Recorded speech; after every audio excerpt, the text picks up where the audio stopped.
The Ordinary Princess by M. Kaye. Read by Jan Francis. Part 1. Lavender's Blue. How it began. Long and long ago, when Oberon was king of the fairies, there reigned over the fair country of Phantasmorania a monarch who had 6 beautiful daughters. They were, in every way, all that real princesses should be, for their hair was as yellow as the gold that is mined by the little gnomes in the mountains of the north, and their eyes were as blue as the larkspurs in the palace gardens, and they had complexions like wild rose petals and cream. Their royal mamma, the queen, was very proud of them, and they had all had extremely grand christenings when they were babies. She had called them all after precious stones, and was often heard to refer to them playfully as my jewels. Their names were Diamond, Opal, Emerald, Sapphire, Crystal, and Pearl. Every princess wore a golden crown set with the jewels of her first name, so you can imagine the excitement in the city of Phanth, which is the capital of Phantasmorania, when the news leaked out that Messrs. Hibendix and Piphorn, goldsmiths and silversmiths, by appointment to His Majesty King Hildebrand, had been commissioned to make another crown, and this time to set it with amethysts. "So there is going to be a 7th princess at the palace," exclaimed the housewives of Phanth. "That is as it should be. A 7th daughter is always lucky," cackled the oldest inhabitant. "A 7th princess," sighed the romantic maidens. "And of course she will be the most beautiful of all. Youngest princesses always are. How lucky she will be, and, oh, how lovely to be a princess," thought the schoolchildren, looking enviously across the roofs of the town to where the tall towers and pointed turrets of the royal palace of Phanth rose high above the treetops. "How do you know that it won't be a prince this time?" asked the travellers stopping at the inns and taverns of the city. But the townspeople and the innkeepers and the hosts of the taverns only laughed and said, "It's plain that you are strangers to the country. Our royal family always has princesses." "But you have a king," objected the travellers. "Ah, yes, but by tradition the heir to the throne is always the youngest son of the eldest princess. It's very simple." And so, upon a lovely spring morning, when the primroses were gold in the forest of Far Away, and the woods were white with wild cherry blossom, the great bronze cannon on the palace walls, which is only fired at the birth of a royal baby, boomed out on the still air. And as the first puff of smoke broke from the walls, and the first boom rang out over the city, the townspeople stopped their work, and the housewives, shopkeepers, and schoolchildren all ran out together into the streets. Every eye was turned to the palace. Boom rang out the cannon. Boom, boom. 15, 16, 17, 18, 19, counted the townsfolk. 20! A princess! They cried, and they threw their hats in the air and cheered while the bells of all the churches in the city rang a merry peal, and a general holiday was declared in honour of the occasion. In a rich and splendid room, high up in a turret of the palace, the cause of all the excitement and rejoicings lay in a golden cradle and blinked at the carved ceiling. The 7th princess really was the loveliest baby imaginable. She was no bigger than one of her sister's dolls, but she was as pink and white and gold as the apple blossoms and the spring sunshine, and her eyes were as blue as the sky above the forest of Far Away. Her nurses and ladies in waiting never tired of admiring and exclaiming over her many perfections, and from the first she was a very good-tempered baby. She never cried or screamed, but would lie on her back and smile at the sunbeams dancing on the ceiling, or sleep for hours on end. She had a very grand nursery for such a very small person, for the ceiling was all carved and painted with legends of the forest of Far Away, and the walls were hung with amethyst-coloured tapestry. The floor was spread with silken carpets, and the 7th princess had no less than 12 attendants, all her own. First there was her nurse, Marta, then 3 under-nurses, 2 ladies-in-waiting, 4 nursery maids, and 2 pages. Sometimes the pages would play on flutes and viols, while the ladies-in-waiting sang lullabies to hush the 7th princess to sleep. When she was 6 weeks old, preparations were begun for an especially grand and splendid christening.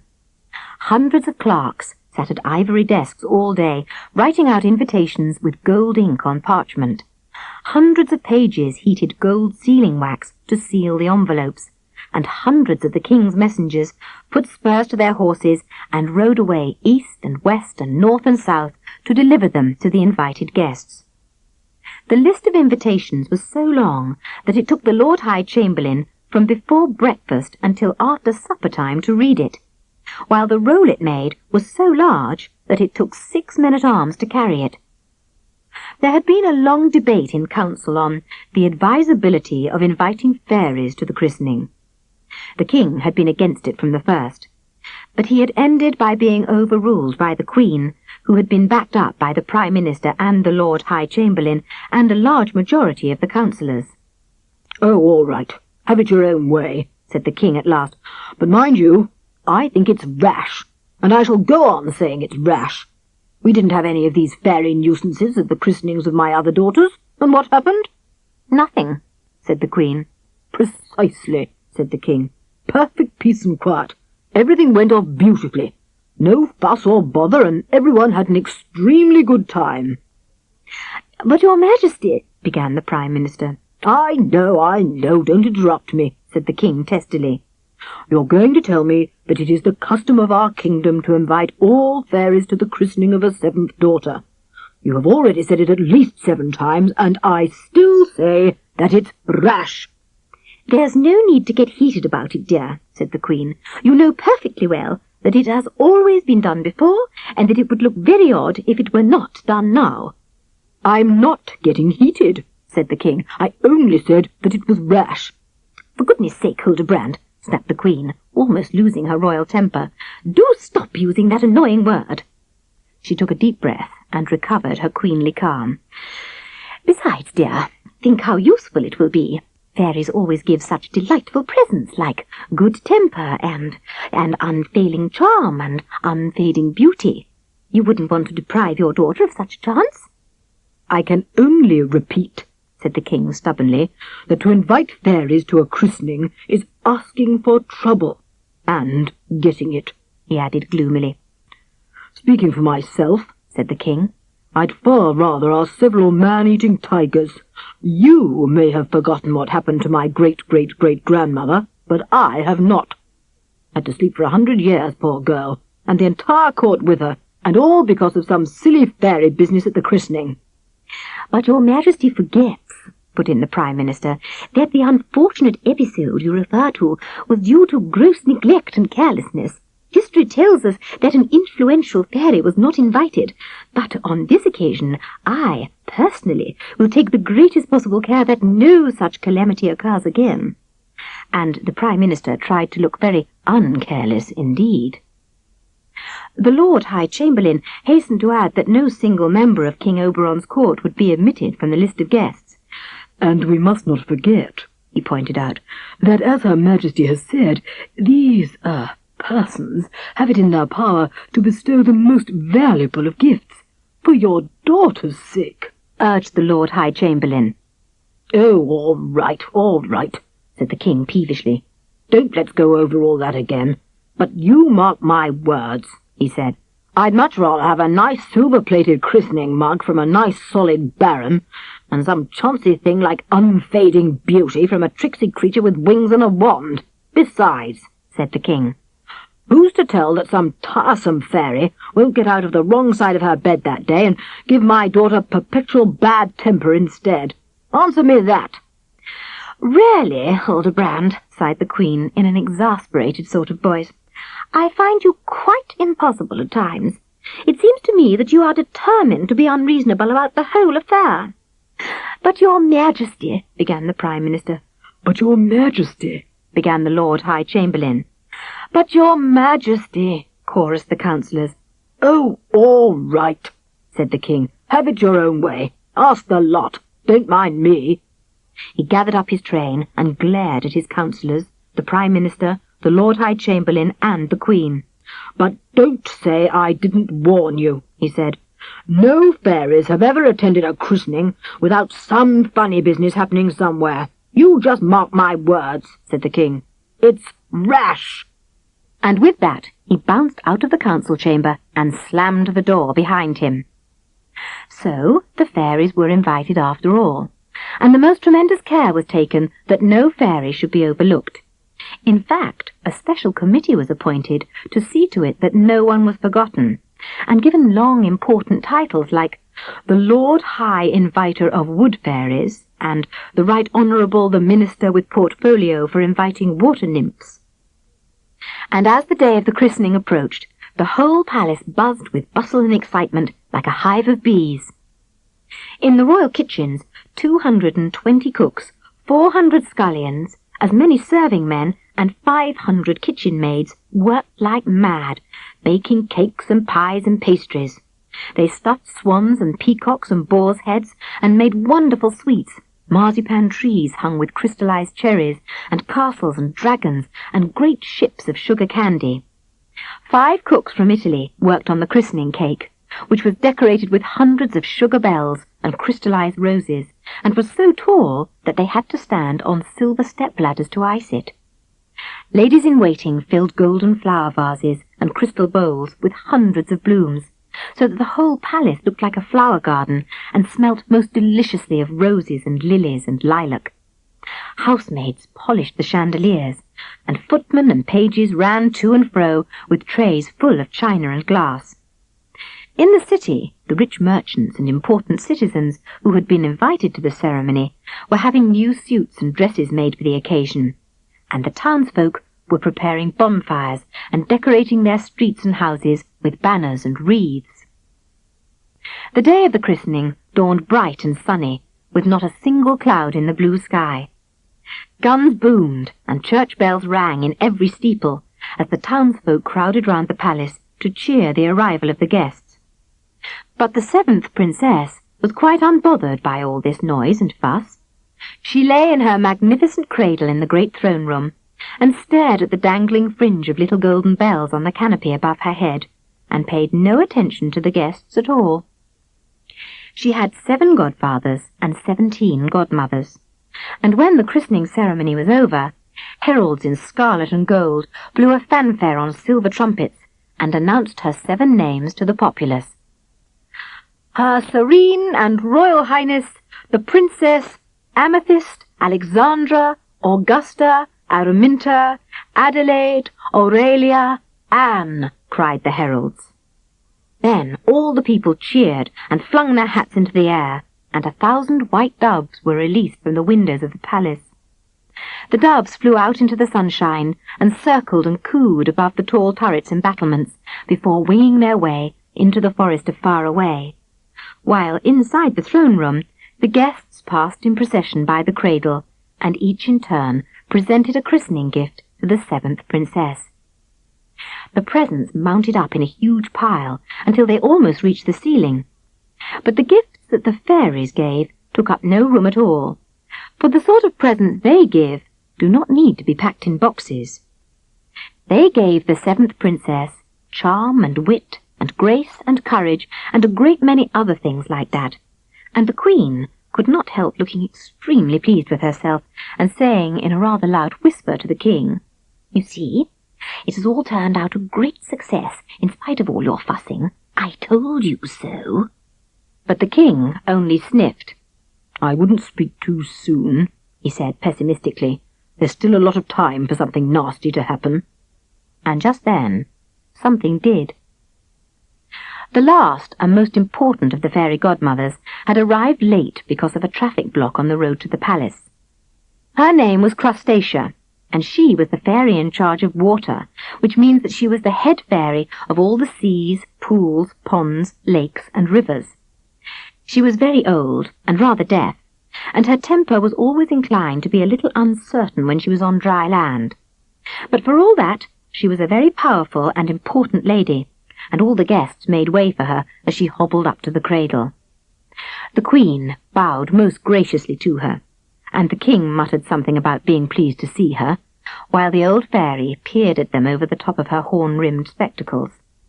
"I wish," said the old fairy crossly, "that people who give large parties would take the trouble to see that the traffic is properly controlled. Your police appear to be quite useless. Would you believe it? I was held up in a block of carriages for over half an hour. Me!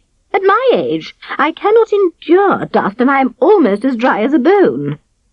And indeed, her long seaweedy robe was hardly damp, instead of nice and sea-watery as she liked it.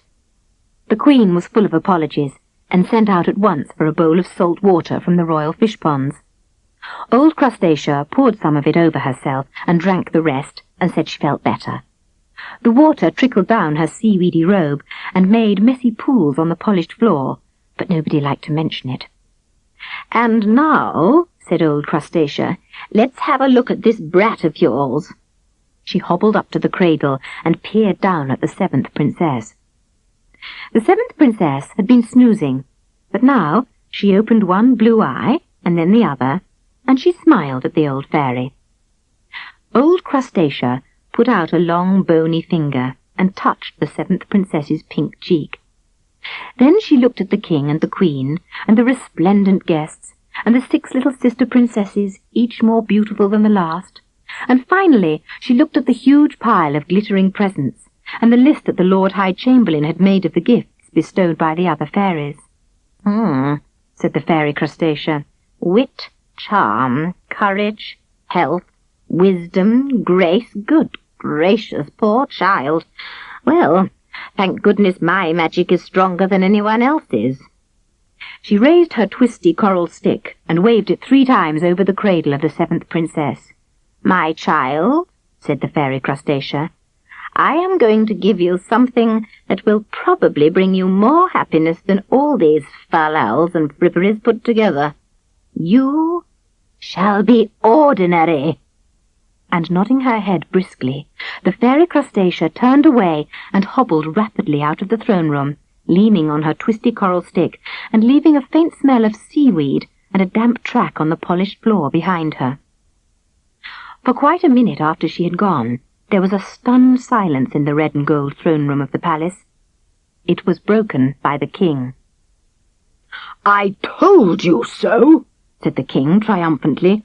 "Rash," said the King. "I knew it was rash. Didn't I say that something like this was bound to happen?" Words cannot describe the scene that followed. The Queen wept, and the King went on saying, "Rash," and "I told you so," until the Prime Minister felt like resigning on the spot. Everybody talked at once. Words like impossible, horrors, and disgraceful flew in all directions, and the noise became so great that you could hardly have heard yourself think. It was then that the 7th Princess proceeded to show how quickly the fairy Crustacea's gift had worked. She screwed up her apple-blossom face into something that resembled a small squashed tomato, and opening her mouth as wide as possible, she screamed and screamed, as any ordinary baby would have done after a tiring day and with all that noise going on. Everybody stopped talking at once and rushed forward to the cradle. But the 7th Princess just kept right on screaming. She didn't like all these strangers. She was tired and bored and hungry, and she didn't care who knew it. "Yeah!" screamed the 7th Princess, doubling up her small pink fists and turning quite purple in the face.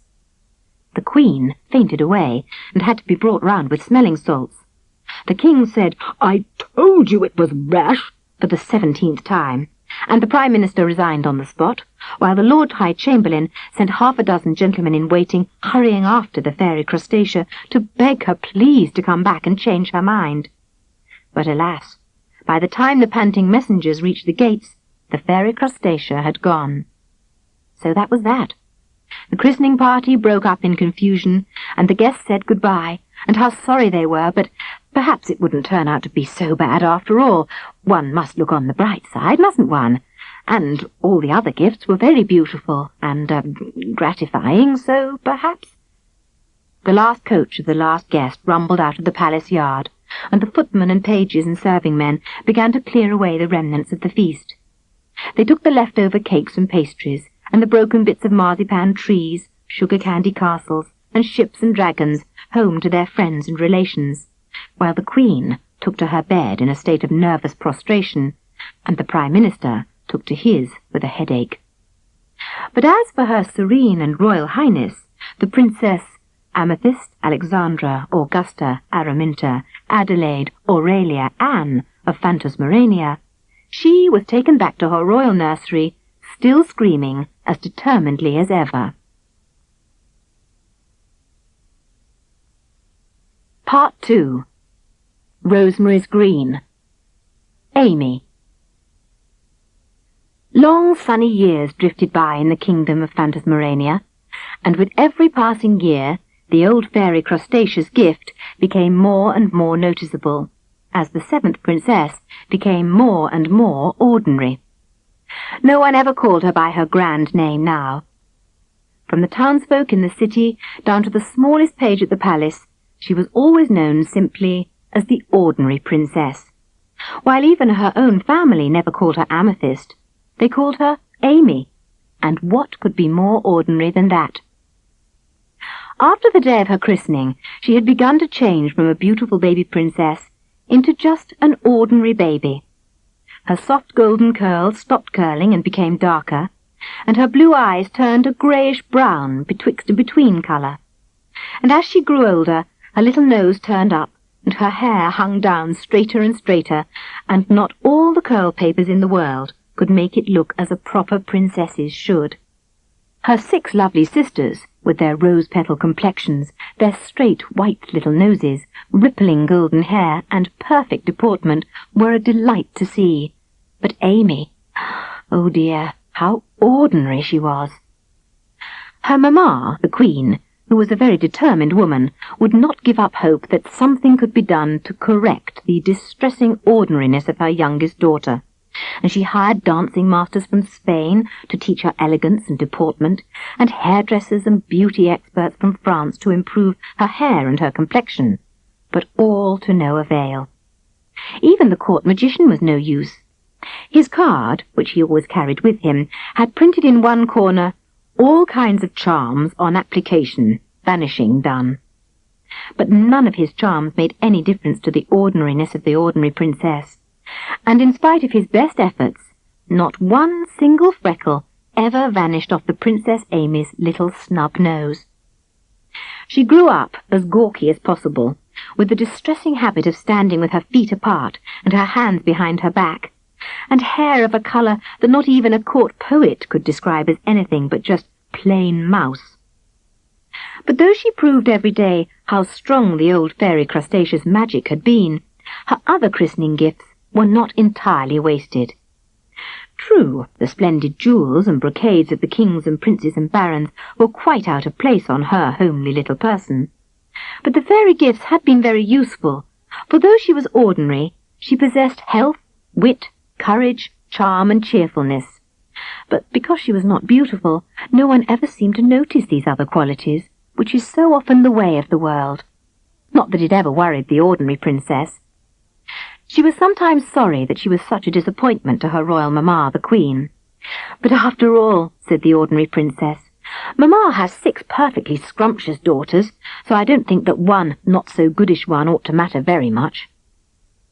There were also times when, being a very ordinary sort of person, she felt a little envious of her sister's beauty. "But, oh, what a lot of fun they miss by not being me," said the Princess Amy, as she leant her elbows on the window-sill of her room and looked out over the forest.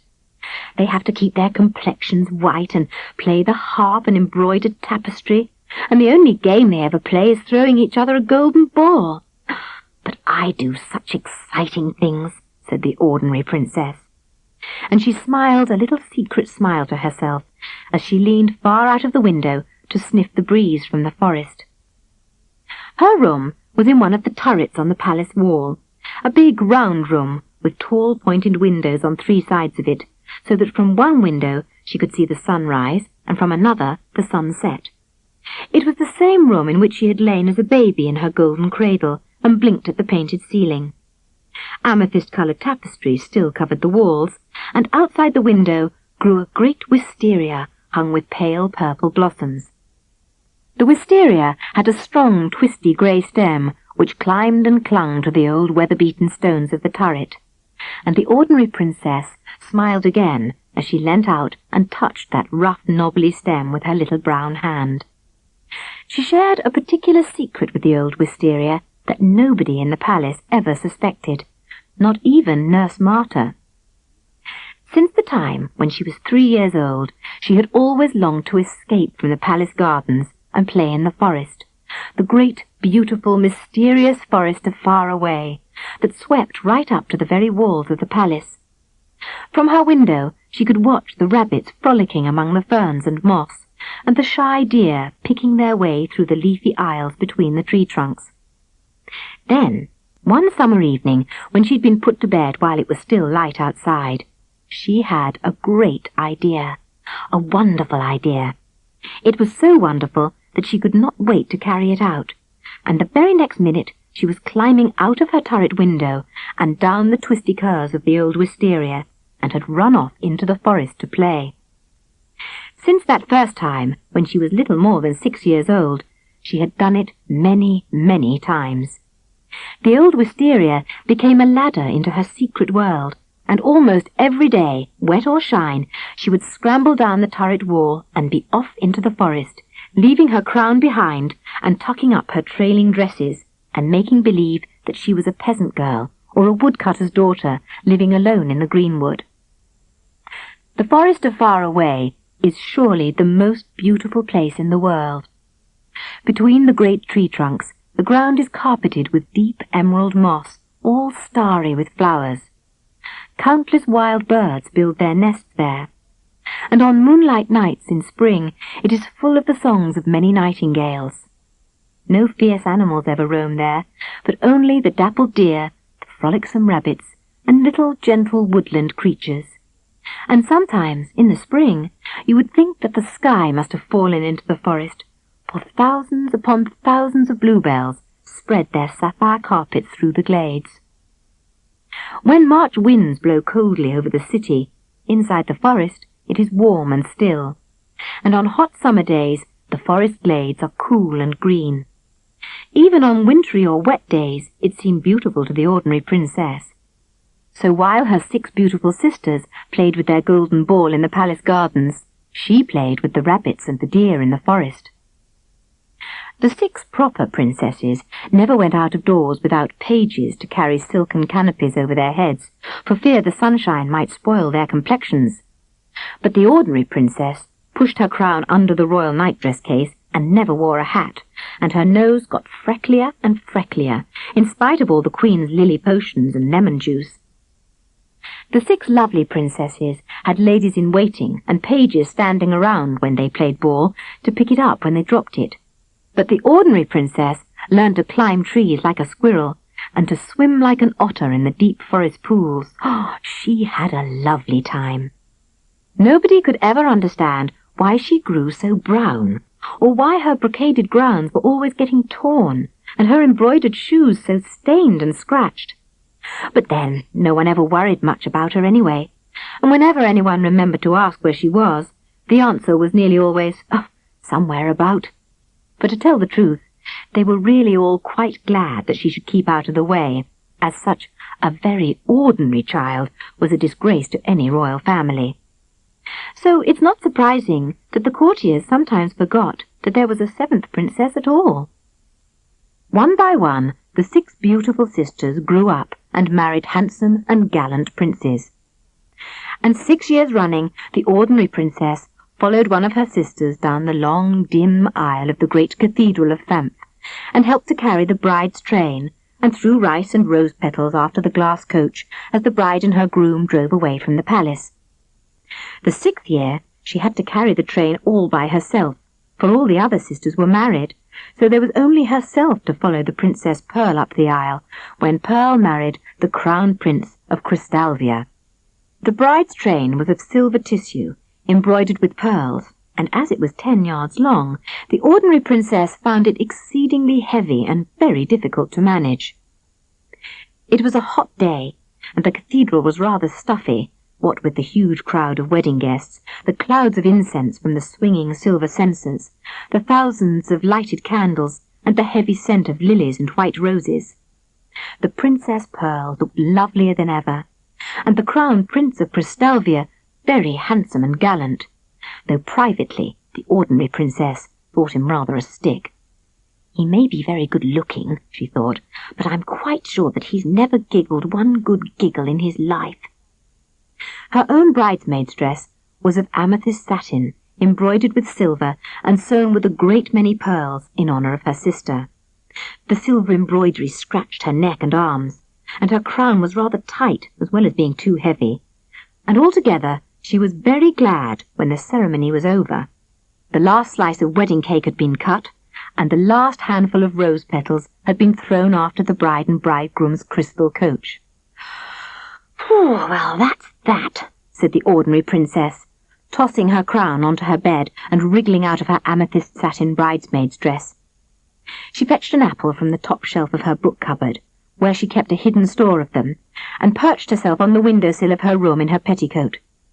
The evening sun was making the tree-tops of the forest all dusty gold, and there was a great twittering among the birds. "I suppose next year it will be my turn to get married," thought the ordinary princess. "Oh dear, I'm sure I shan't like it a bit.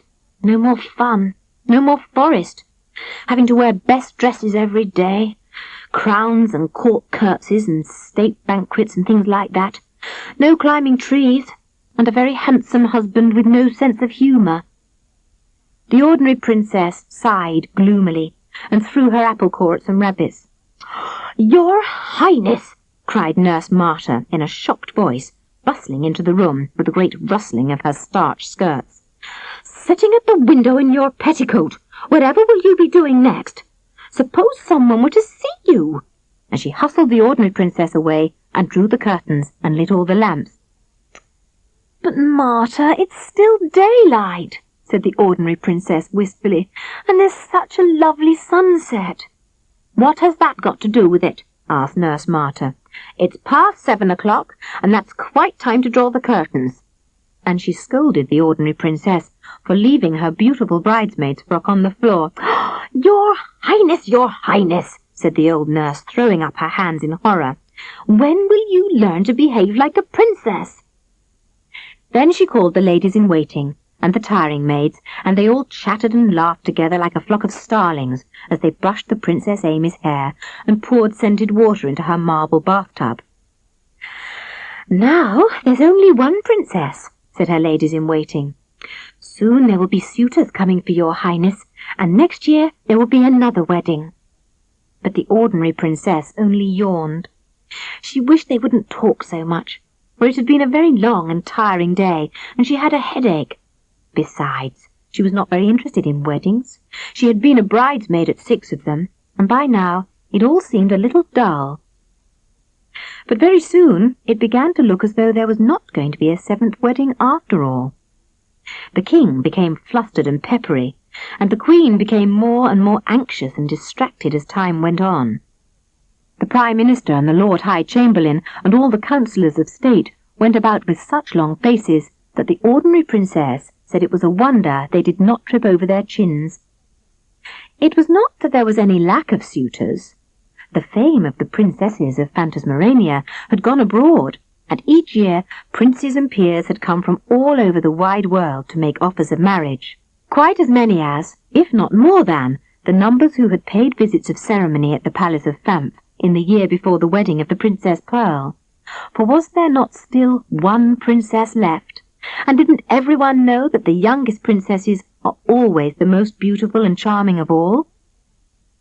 The court of Phanth, you see, had always been discreetly silent on the subject of its 7th princess, and outside the kingdom it was naturally supposed that the Princess Amethyst was as beautiful, if not more beautiful, than any of her 6 lovely sisters.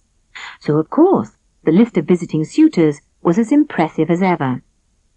One after another, as the months rolled by, Princes and Grand Dukes and Royal Highnesses and serene transparencies of every description, shape and size arrived at the palace of Fanf to pay a friendly visit, but in reality to meet her Serene and Royal Highness, the Princess Amethyst, Alexandra, Augusta, Araminta, Adelaide, Aurelia, Anne of Phantasmorania. But none of them ever stayed more than one day. One after another, after their first shocked look at the ordinary princess, they hurriedly remembered previous engagements. They apologized for having to make such a brief stay, and said that if they should ever happen to be passing that way again, they would of course drop in, after which they would pack their luggage and hurry away the very next morning. None of them ever stayed a second day, except His Serene Transparency, the Archduke of Pantechniconia, who was in such a hurry to leave that he tripped on his ermine-trimmed cloak on the top step of the grand staircase and fell down the whole flight, after which, of course, he was so bruised that he had to be put to bed for a week before it was safe for him to travel. So the year went round, and the winter passed, and it was spring once more. And once again it seemed to the ordinary princess as though the sky had fallen into the forest of far away, as she lay on her back in a sea of bluebells, and watched a pair of orioles building their nest in the branches over her head. As she lay there, she sang to herself a nursery rhyme that her ladies-in-waiting used to sing to her when she was a little girl. It is a very old song now, but then it was almost new. "Lavender's blue," sang the ordinary princess, "rosemary's green, when you are king, I shall be queen." No one listening to her would have realized from her light-hearted singing what a very great deal of trouble she was causing. For while the ordinary princess lay on her back and sang songs among the bluebells, her father the king was attending an extra specially important meeting of the Council of State, summoned to discuss the vexed question of the marriage of his last and youngest unmarried daughter. "Something must be done," shouted the king, and he banged on the table so hard that he stumped his thumb and spilt the inkpot onto the Lord High Chamberlain's velvet robe, which did not improve matters. "It was all your fault in the first place," said the king, getting crosser than ever, and finding some difficulty in keeping his crown from sliding over one ear, a thing that always seemed to happen whenever he got in the least excited. "Years ago I sat in this very same room," said the king, sucking his injured thumb, "and warned the lot of you. I warned you that you were being rash, and don't interrupt me, Rhodehesia," he added fiercely, turning on the queen, who had moaned at the sound of that by now all too familiar word.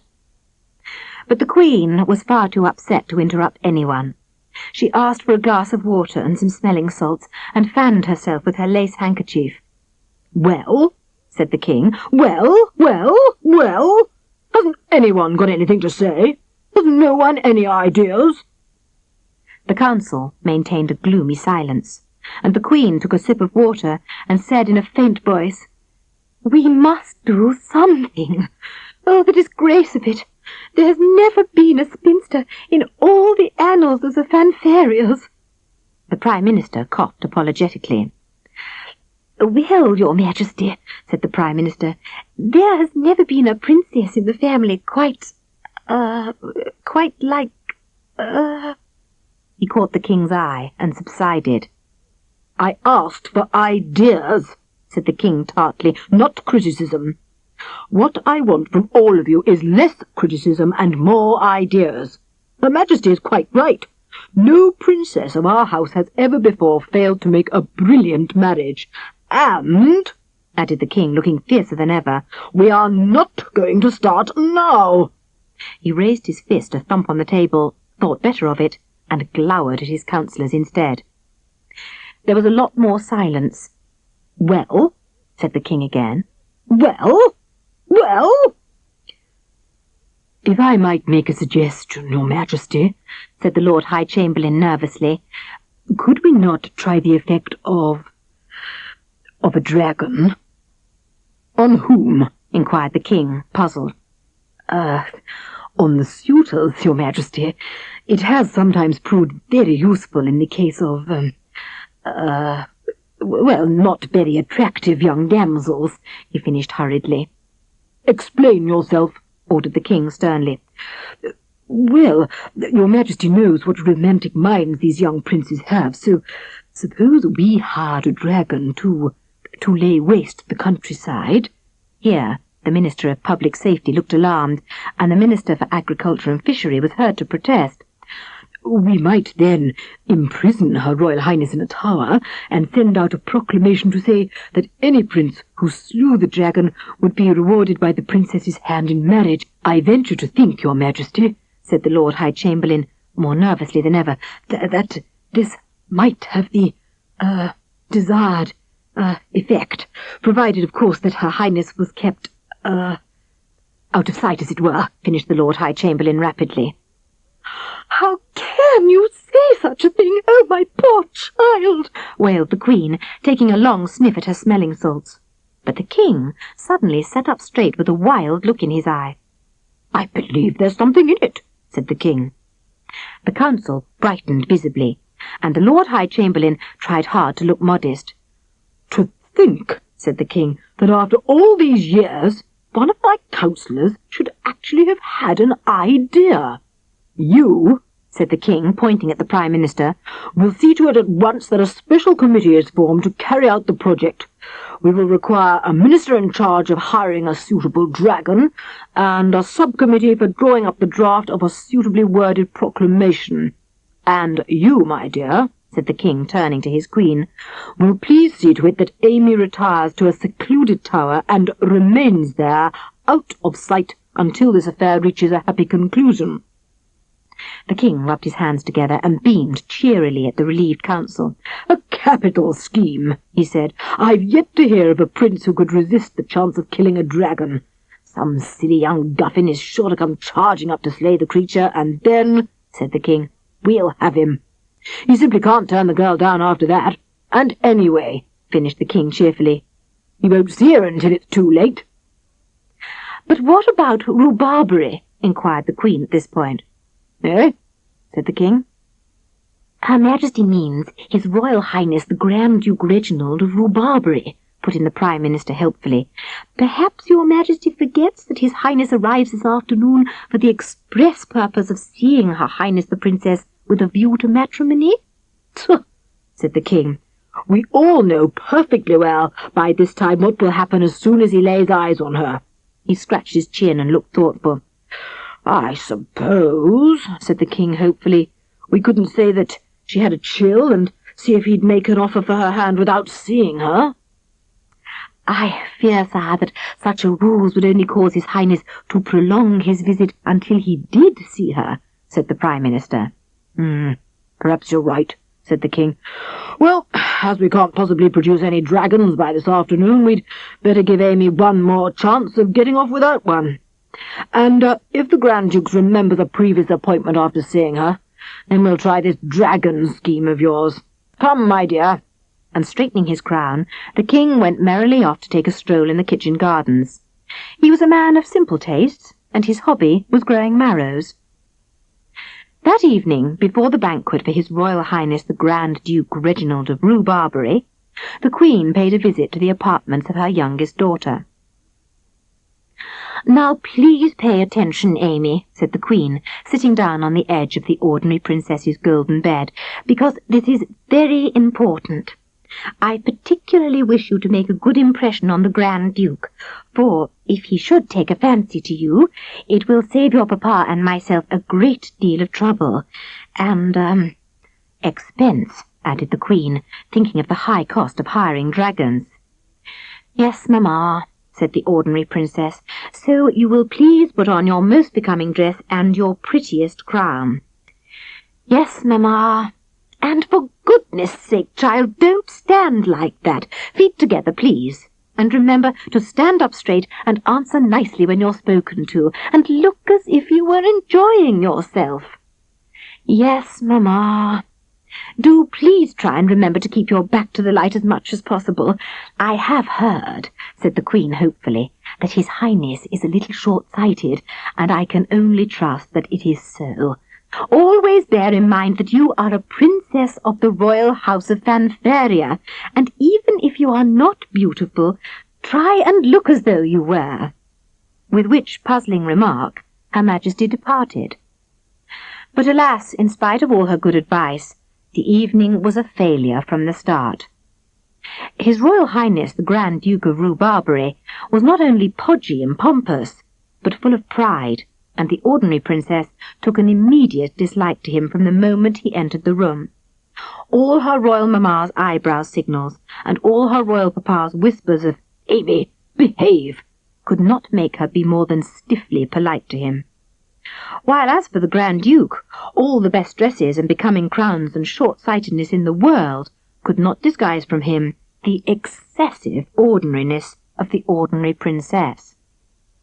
"Good gracious," said the Grand Duke in a very loud whisper to his equerry. "I don't believe the girl's a princess at all. Who ever heard of a princess with hair that colour? And her nose! Count Poffloff, have you noticed her nose? Freckles! Positively freckles! Ugh." So the banquet was not a success. Even though the Grand Duke Reginald ate a great deal and seemed, by the noise he made, to enjoy his food. The ordinary princess sat at his right hand, but she did not talk to him at all, firstly because she didn't want to, and secondly because his mouth was always full, so he didn't look as though he could have answered her if she had. After this, no one was in the least surprised to hear, when the banquet was over, the Grand Duke telling the King how sorry he was not to be able to stay a second day, but he had just remembered a promise he had made to visit the Baron Boris of Biggswigsburg, and that he was afraid he would have to leave immediately after breakfast next morning. "I knew this was going to happen," said the Prime Minister glumly, as he went off to look up the price of hiring dragons. A week went past, and then, one day, when the ordinary princess was playing by herself in the forest, she met a party of girls from the city of Fanf, who had come to the forest to picnic and gather bluebells.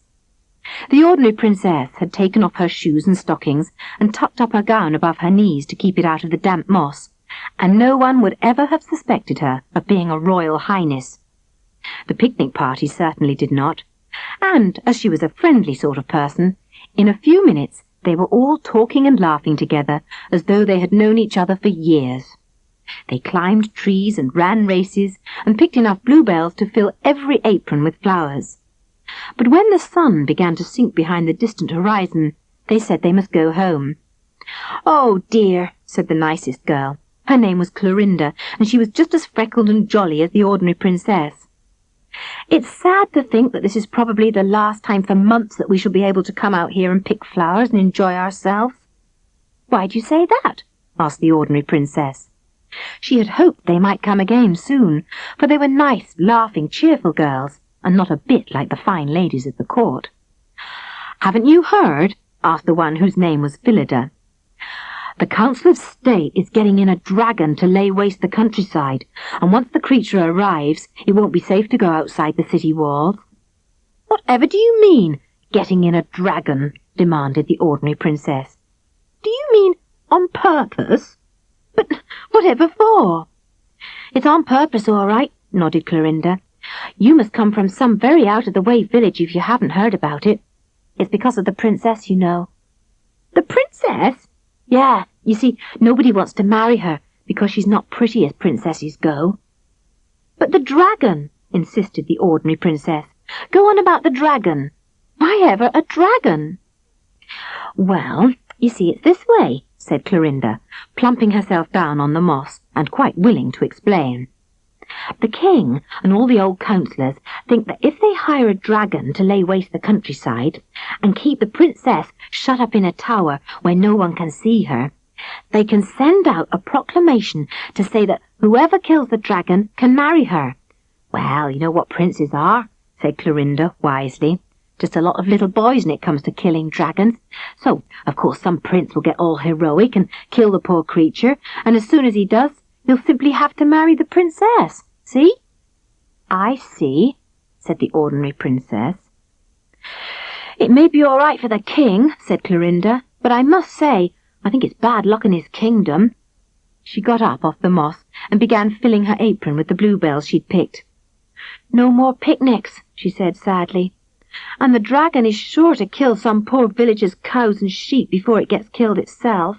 Oh, I think it's a shame." "Yes," agreed the ordinary princess. "You're right, Clorinda. It is a shame. And what's more, it ought to be stopped. And I know how to stop it." "What's that?" asked Clorinda, who'd been busy with her flowers. "Nothing," said the ordinary princess. "I was only thinking aloud. I say, Clorinda, would you do something for me?" "Surely," said Clorinda. "What is it?" "You're about my size," said the ordinary princess, frowning thoughtfully. "Will you swap your dress for mine?" Clorinda looked a bit doubtful. "Oh, come on," urged the ordinary princess. "Just for a lark." "Well," said Clorinda, "I suppose it's all right, but that's an awfully pretty frock you've got on. It's much nicer than mine." "Then that's settled," said the ordinary princess. "Come on, behind that tree trunk." A few minutes later, there came out from behind the tree a princess in a plain homespun frock and a print apron, and a girl in a trailing gown of amethyst-coloured brocade. "Here are my shoes and stockings," said the ordinary princess, pulling them out of a hollow oak where she'd hidden them. "I say, we do fit each other's clothes well, don't we?" "It's a simply lovely dress," sighed Clorinda, stroking the brocaded folds. "I didn't realise it was such a grand one, the way you had it all bunched up. I've always wanted one like this. You sure you don't mind?" "Course not. I've always wanted one like this," said the ordinary princess. "You better run, Clorinda. Your friends have started." "Oh, goodness," cried Clorinda. "I must fly. Goodbye." "Goodbye," called the ordinary princess. She stood at the edge of the forest waving her hand until Clorinda was out of sight. Then she turned and looked up at the walls and towers of the palace. "Dragons," said the ordinary princess. "I'll give them dragons. So they think they can push me off onto any silly prince who kills a dragon, do they?" And she stamped her foot and put out her tongue at the palace walls just to relieve her feelings. "Well, you just wait and see," she said. When she was safely back in her room, she took off Clorinda's dress and apron, and Clorinda's buckled shoes and cotton stockings, and hid them behind the amethyst-coloured tapestries on the walls. Then she put on one of her own embroidered gowns and went demurely down to supper. After supper, she said she was tired and would go to bed early. But as soon as Nurse Marta and the ladies-in-waiting had gone, she got up again, lit one of the scented wax candles, and wrote a short letter. She propped the letter up in a conspicuous place on the chimney-piece and dressed herself in Clorinda's clothes, and because it was rather cold, she took her plainest cloak as well. Then she climbed out of the window for the last time. There was a full moon, and the forest looked all black and silver and mysterious in the moonlight. But it didn't frighten the ordinary princess, because she knew it too well and was so fond of it. She stopped where the trees began to wave her hand at the turrets and towers and glistening walls of her home. Then, turning her back on it, she plunged into the forest and was gone. Next day, the uproar in the palace was beyond description. The flight of the Princess Amy had been discovered by her two ladies-in-waiting, whose duty it was to wake her each morning. But on that particular morning they found that there was no one to wake. The big golden four-poster bed, with its amethyst satin draperies, was not only empty, but had obviously not been slept in, while on the carved marble chimney-piece stood a square white envelope, on which was written in large block capitals, "To whom it may concern." The ladies-in-waiting evidently thought that it concerned them, or perhaps it was just that their curiosity became too much for them.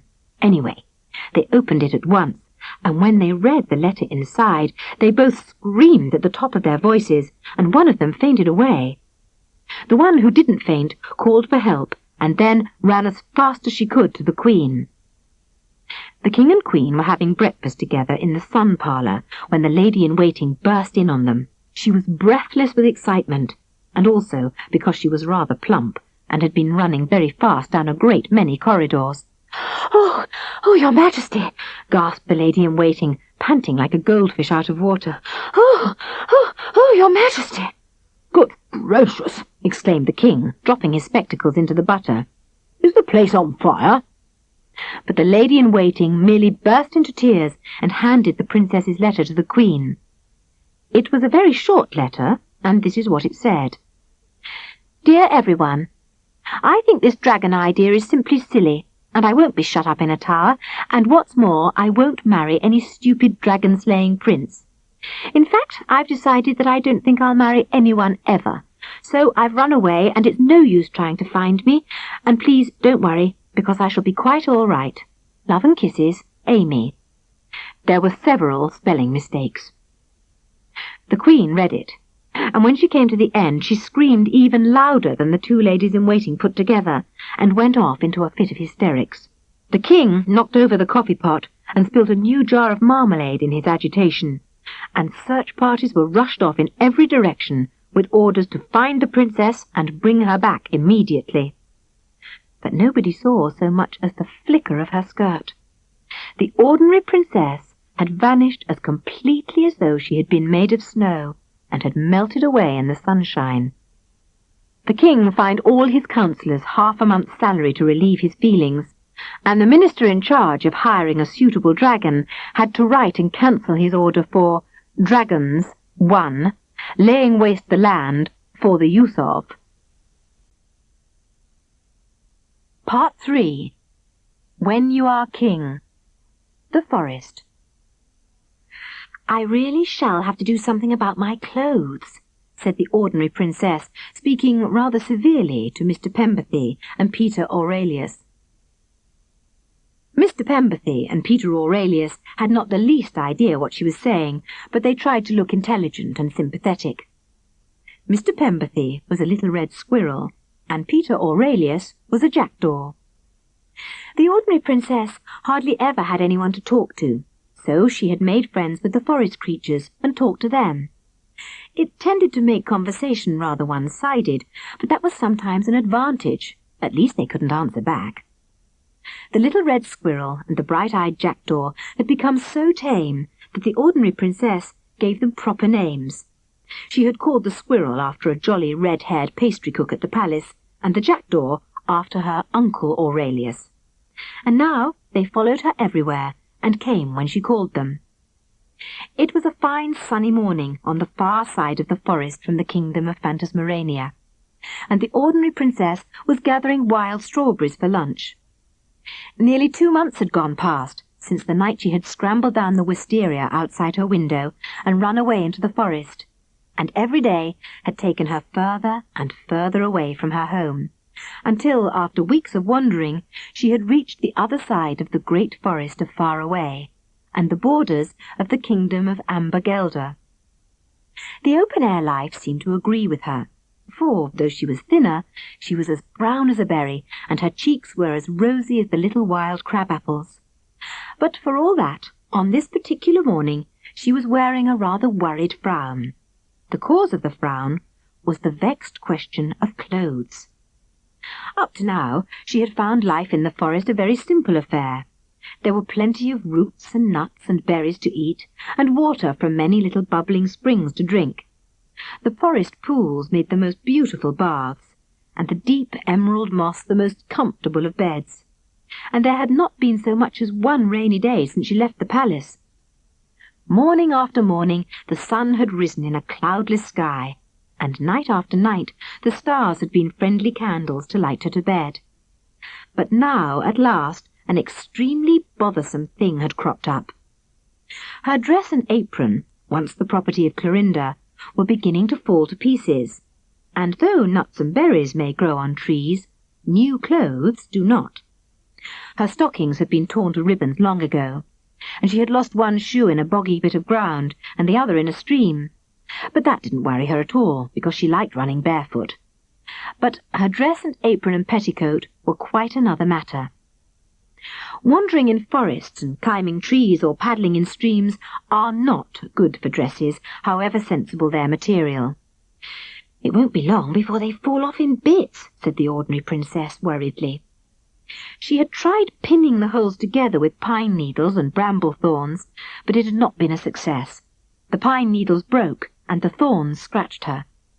Once she had tried to weave herself a skirt of grass and leaves like people did in books, but that had been a failure from the start. It sounded a good idea, all right, but it simply did not work. "Whatever am I going to do?" said the ordinary princess to Mr. Pempathy and Peter Aurelius. But Mr. Pempathy was busy eating an oak apple, and Peter Aurelius only cocked his glossy black head on one side and said, "Quack," which might mean anything, or nothing. "You are neither of you being very helpful," said the ordinary princess severely, and she sat down on a tree stump and ate her strawberries. When she'd finished them, she licked her fingers and went off to a deep pool nearby to wash the juice off her face and hands, and it was while she was drying her face on the least ragged corner of her apron that a cracked voice quite close to her said, "Good afternoon, child." The ordinary princess jumped. She had not noticed anyone when she came down to the pool, and when she dried the wet out of her eyes, she jumped again, for she saw the oddest sight. Standing half in and half out of the water at the other end of the pool was the queerest old lady she had ever seen. She had long greenish-grey hair, a long hooky nose, and a pair of very twinkling eyes. She leant on a stick made out of a knobbly branch of coral, and wore a cloak of something that looked like seaweed. "Speak up, child," said the old lady. "Where are your manners?" "Good afternoon, ma'am," said the ordinary princess, and because she had been nicely brought up, she made the old lady a curtsy. The old lady gave her a long look from her queer twinkling eyes, and then she said, "You are Amethyst, I suppose?" The ordinary princess jumped for the third time and looked a little alarmed. "Yes," she said, "but how did you know?" "Good gracious, child," said the old lady, seating herself on a lump of rock with the water up to her knees. "I ought to know. I'm one of your godmothers. I'm Crustacea." She gave the ordinary princess another sharp look. "You've heard of me, I suppose?" "Oh, yes," said the ordinary princess. "I've heard of you. And if it hadn't been for you, godmamma, I wouldn't be here at this minute." "Does that make you glad or sorry?" asked the old lady. "Glad," said the ordinary princess promptly. "Though I ought to say," she added truthfully, "that there have been times when I've wished I was a really proper kind of princess, but not very often." The old lady laughed a high, cackling sort of laugh. "You're a sensible child," she said. "Come and sit beside me and tell me all about it." So the ordinary princess told her the whole story, and the fairy Crustacea laughed and chuckled and wiped her twinkling eyes with the edge of her seaweedy cloak. "And now," said the ordinary princess, "I would like some advice, godmamma. What do ordinary people do when their clothes wear out and they haven't any more?" "Buy some new ones, child." "But I haven't any money." "Then earn some. Go to work," said the old lady. "Oh, work," said the ordinary princess thoughtfully. "I'm not sure I should like that." "Neither do most ordinary people, but they have to," said the old fairy. "What sort of work, and where?" "Great barnacles!" exclaimed Crustacea. "How should I know? Use your head, child. Think for yourself. And as for where, well, look over there." She pointed with her knobbly coral stick, and the ordinary princess turned and looked. Beyond the pool, the forest ended in a narrow strip of moorland, and between the tree trunks she saw a far distant view of roofs and walls and battlements glinting in the sun. "Why, there's a town there," she said. "Certainly there's a town there," said her godmother. "That is the city of Amber, the capital of Amber Geldar. And if I were you, I'd go there and get myself a job, because one thing is certain," said old Crustacea. "If you go about in those clothes much longer, they will simply fall to bits." "I was thinking that myself just before I met you," said the ordinary princess. "Then take my advice and go on thinking of it," said Crustacea, "because the more you think of it, the sooner you will see that there is nothing for it but to buy new ones. And to do that, one needs money. Shops make a point of it, I'm told. And money," said Crustacea, "does not grow on trees. So, as you will realize, It all seems to boil down to one word: work." "Work," repeated the ordinary princess dutifully. "I expect you're right, godmamma." "I'm always right," snapped the old fairy. "And now, be off with you, child, and luck go with you."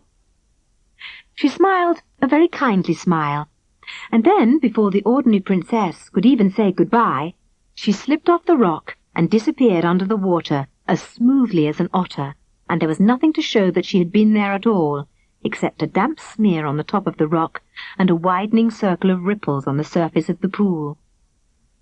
"Well," said the ordinary princess, and she rubbed her eyes and pinched herself to make sure she had not been dreaming. But there were the ripples and the damp smear on the rock, and the pinch had certainly felt very real. "Anyway," said the ordinary princess, "if I've got to start work sometime, I'd better start now." So she stood up and shook out her ragged skirts and tidied her hair as best she could. Then she went to the tree stump where she'd left Mr. Pemberthy and Peter Aurelius and her cloak. The cloak had not had nearly such hard wear as her dress and apron, for she had used it as a blanket every night and carried it rolled up in a bundle under her arm during the day.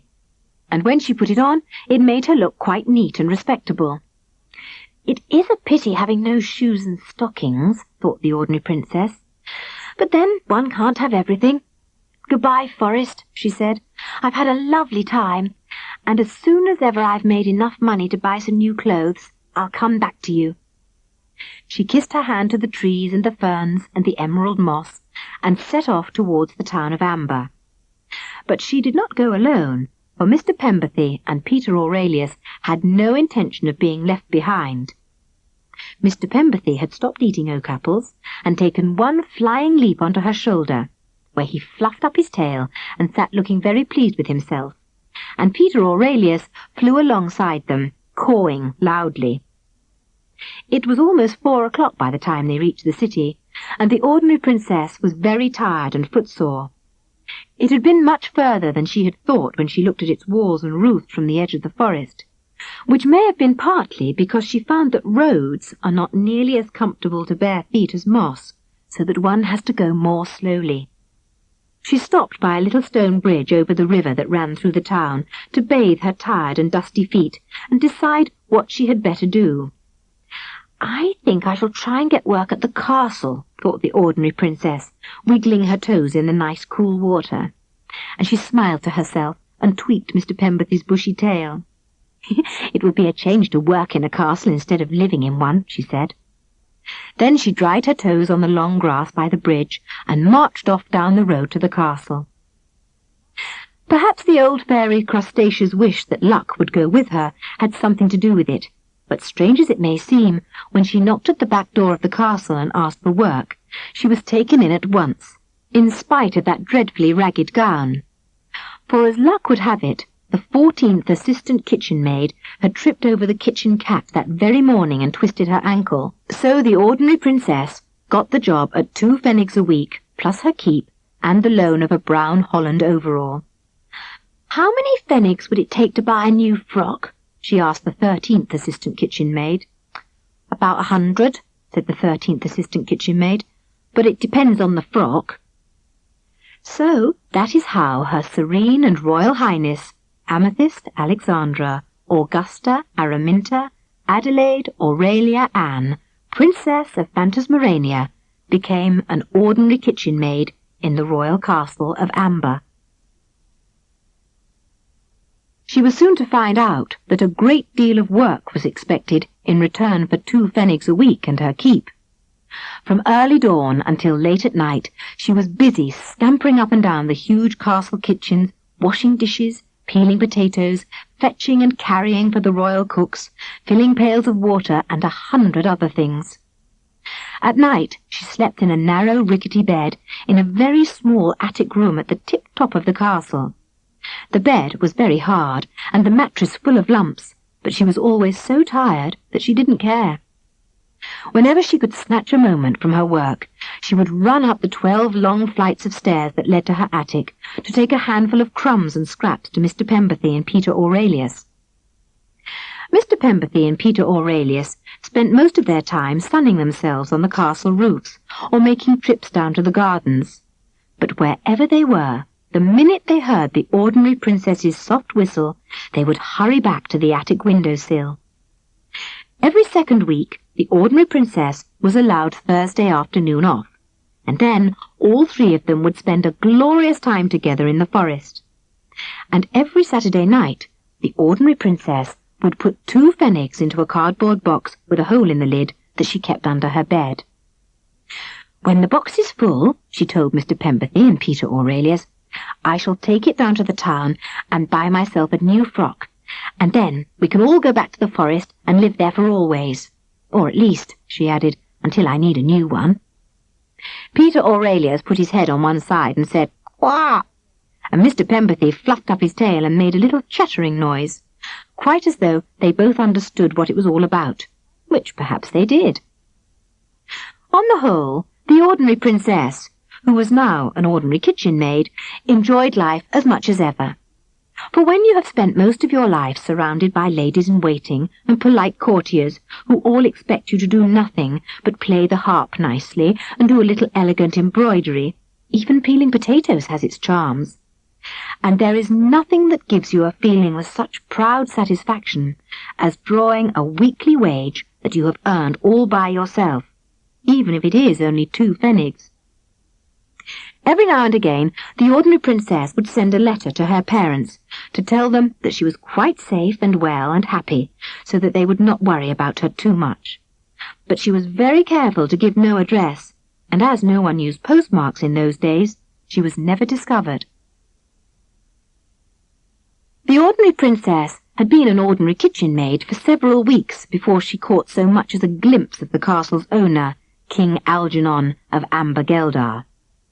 But though she had not seen him, she had heard a great deal about him from the other 17 assistant kitchen maids. It seemed that he was young and gallant and handsome, and that his mother had died when he was only a baby, and his father had been killed out hunting when he was 10 years old, so he had been a king since that early age. The kitchen maids, the scullery maids, and the housemaids, the scullions, pages, cooks, and serving maids were never tired of talking about him, and to hear them one would suppose him to be the most marvellous person in the world. "But they can't fool me," said the ordinary princess to Mr. Pemberthy and Peter Aurelius. "I know all about kings and princes. They may seem very wonderful to kitchen maids, but believe me, when you get to know them you'd be surprised how stiff and stodgy and tiresome they are." She spoke so snappishly that Mr. Pemberthy looked quite startled and dropped an acorn. "Algernon, indeed," said the ordinary princess, in tones of immense scorn. "Quack," agreed Peter Aurelius. The cardboard box with the hole in the lid contained the sum of 12 pfennigs, when the whole castle was thrown into a bustle of excitement. It seemed that Queen Hedwig of Plumblossenburg was to pay a friendly visit to her nephew, Algernon of Ambergeldar, and great preparations were set on foot to receive and entertain her. "Friendly visit my foot," said the 13th assistant kitchen maid, whose name was Ethelinda. She was sitting on the steps of the kitchen yard in the sun, helping the ordinary princess to shell peas. "You mark my words," said the 13th assistant kitchen maid darkly. "It's that there Persephone." "What do you mean?" asked the ordinary princess. "And who is Persephone?" "The Princess Persephone, that's who. Queen Hedwig's daughter. You see, it's this way," explained Ethelinda, only too willing to stop shelling peas and gossip instead. "Queen Hedwig, who's coming to visit here, is the king's aunt. And her daughter, that there Persephone, who is the king's cousin, is coming with her. Now, you mark my words," repeated Ethelinda impressively. "She's bringing that girl of hers along in hopes, as you might say." "In what?" asked the ordinary princess, puzzled. "Hopes, hopes," said the 13th assistant kitchen maid, who tended to forget her H's when excited. "She'd not half like to see her daughter Queen of Ambergeldar." "Oh, I see," said the ordinary princess. "That kind of hopes. I know those." "That's it," said Ethelinda, absent-mindedly eating raw peas. "It's policy. Or that's what I think they call it, something like that." She smiled rather condescendingly at the ordinary princess and added, "Of course, you wouldn't understand, not having been long in royal circles, as you might say, but let me tell you, dear, the fuss there is over princes and kings and princesses and such like getting married, you wouldn't hardly believe." The ordinary princess only just stopped herself from saying, "Oh, wouldn't I?" She got as far as, "Oh," and stopped there. "Fuss ain't the word for it," continued the 13th assistant kitchen maid, her mouth full of peas. "Why, the princesses that have come here on friendly visits would fill this here yard twice over and still leave some outside." "It's them councillors, if you ask me," said Ethelinda wisely. "They're always at him to get married. Badgering, I calls it. Plain badgering. That Prime Minister is always inviting princesses to stay at the castle. Gives us a lot of extra work, it does. But he hasn't fallen in love with any of them yet, the king, I mean." The 13th assistant kitchen maid gazed across the kitchen yard and sighed sentimentally. "I suppose he will one day," she said sadly. "Not that no one would be good enough for him." "Oh," sighed the 13th assistant kitchen maid, "don't I just wish I was the princess." On the first night of Queen Hedwig's visit, there was to be a magnificent ball in her honour, and the ordinary princess and all the other castle servants were hard at work before the sun rose that day. The queen was bringing with her a retinue of more than 100 knights and courtiers and ladies-in-waiting, with their servants, pages, and men-at-arms. Every room in the castle was full, while the overflow camped in tents of damask in the castle gardens, so that the lawns looked like a gaily coloured fairground. The ordinary princess had managed to escape from the kitchen for a few minutes when no one was looking, and from a corner of the castle battlements she had seen the royal visitors ride in procession through the great gateway. Soldiers presented arms, drums rattled, cannon boomed, and banners and pennants fluttered in the breeze. Queen Hedwig rode on a white horse with glittering trappings, and 4 knights in armour held a golden canopy over her head. The ordinary princess thought she looked very proud and bossy and disagreeable. Behind her, carried in a jewelled palanquin, came the Princess Persephone. She was as beautiful as the evening star, but she bowed and smiled in a rather bored sort of way, like a mechanical doll, thought the ordinary princess, while the people cheered and threw rose petals into her lap. The ordinary princess would have liked to wait and see some more, but she was afraid to stay longer in case one of the cooks should notice that she'd gone. So she slipped away and went back to the very sticky and tiresome job of stoning cherries. That night, when the big yellow moon rose over the treetops and shone down upon Amber Castle, nobody noticed it at all, for the castle and its gardens and park and all the city was illuminated in honour of Queen Hedwig's visit, and there was such a blaze of light that the moonlight seemed faint and wan. In the staterooms of the castle, thousands upon thousands of sweet-scented wax candles glowed from golden candlesticks or glittered from chandeliers, while out in the gardens hundreds of gaily coloured lanterns swayed among the branches of the trees and hung like strings of jewels along the clipped yew hedges. It really was the most entrancing sight. But lovelier and more splendid than the coloured lights or the glittering crystal chandeliers were the noble guests in their wonderful satins and brocades, all stitched with gold and silver thread and winking with jewels as they walked to and fro in the lantern-lit garden.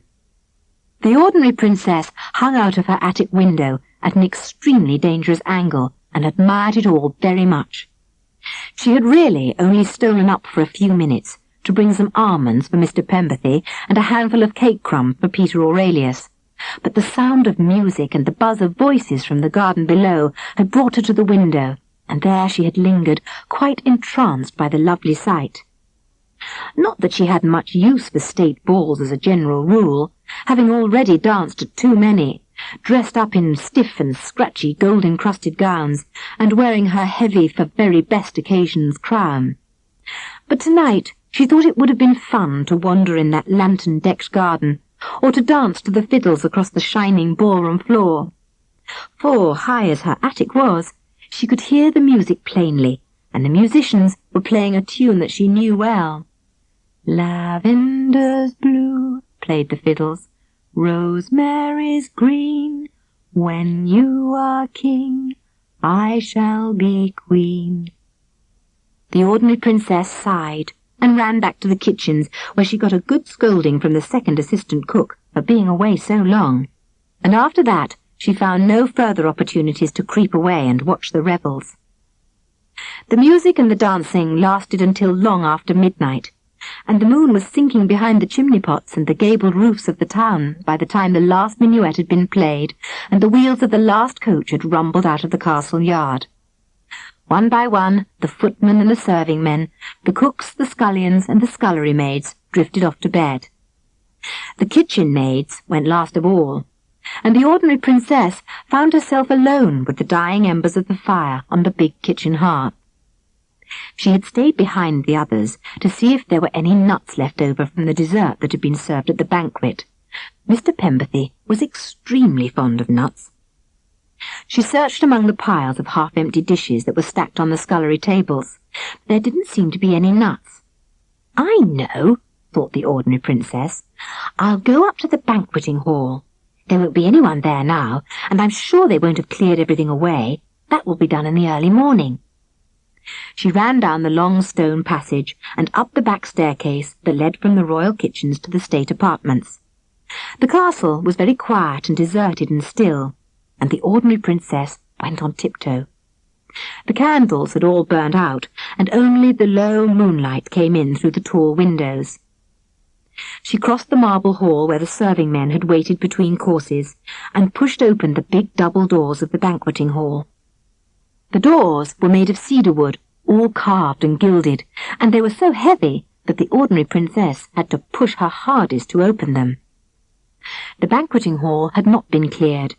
The long tables were still littered with golden dishes half full of sweets and nuts and candied fruit, empty wine-glasses and tired roses in crystal bowls. On one of the tables 2 candles were still burning, and on the edge of the table, swinging his legs and licking strawberry ice cream out of a silver ladle, sat a young man who could only be one of the senior royal pages. He was a nice-looking young man in a wine-coloured velvet doublet and with rather tousled hair. The ordinary princess stopped just inside the door. "Hello," said the nice young man. "Hello," said the ordinary princess. They looked at each other in the candlelight, and the nice young man smiled. It was a nice smile that made his eyes crinkle up at the corners, and the ordinary princess smiled back. She had rather a nice smile herself, and it wrinkled her freckled nose.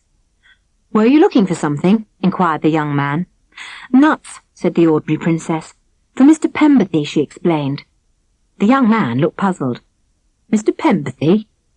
"He's only a squirrel," said the ordinary princess, "but he's a particular friend of mine, and he is extremely fond of nuts." "Oh, I see," said the nice young man, quite as if he did. "I thought there might be some left over, so I came up to look," explained the ordinary princess. "But I didn't expect to find anyone here." "If it comes to that, neither did I," said the nice young man. "But as we're both here, why not have some ice cream? I can recommend it." And he pushed away some of the dishes and made room for her on the table.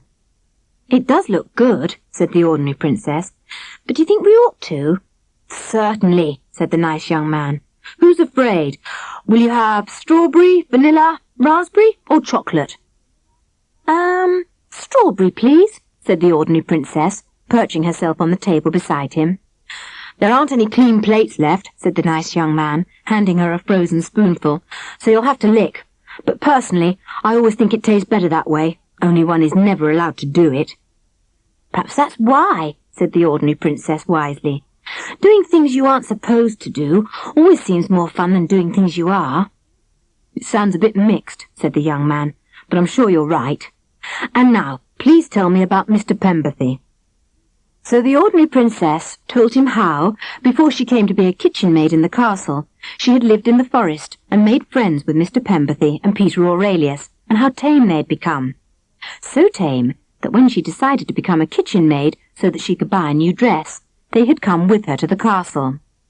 "And when I've saved 100 pfennigs," said the ordinary princess, "we shall all go back and live in the forest again." "Why 100?" asked the nice young man. "Well, Ethelinda says that's what a new dress will cost."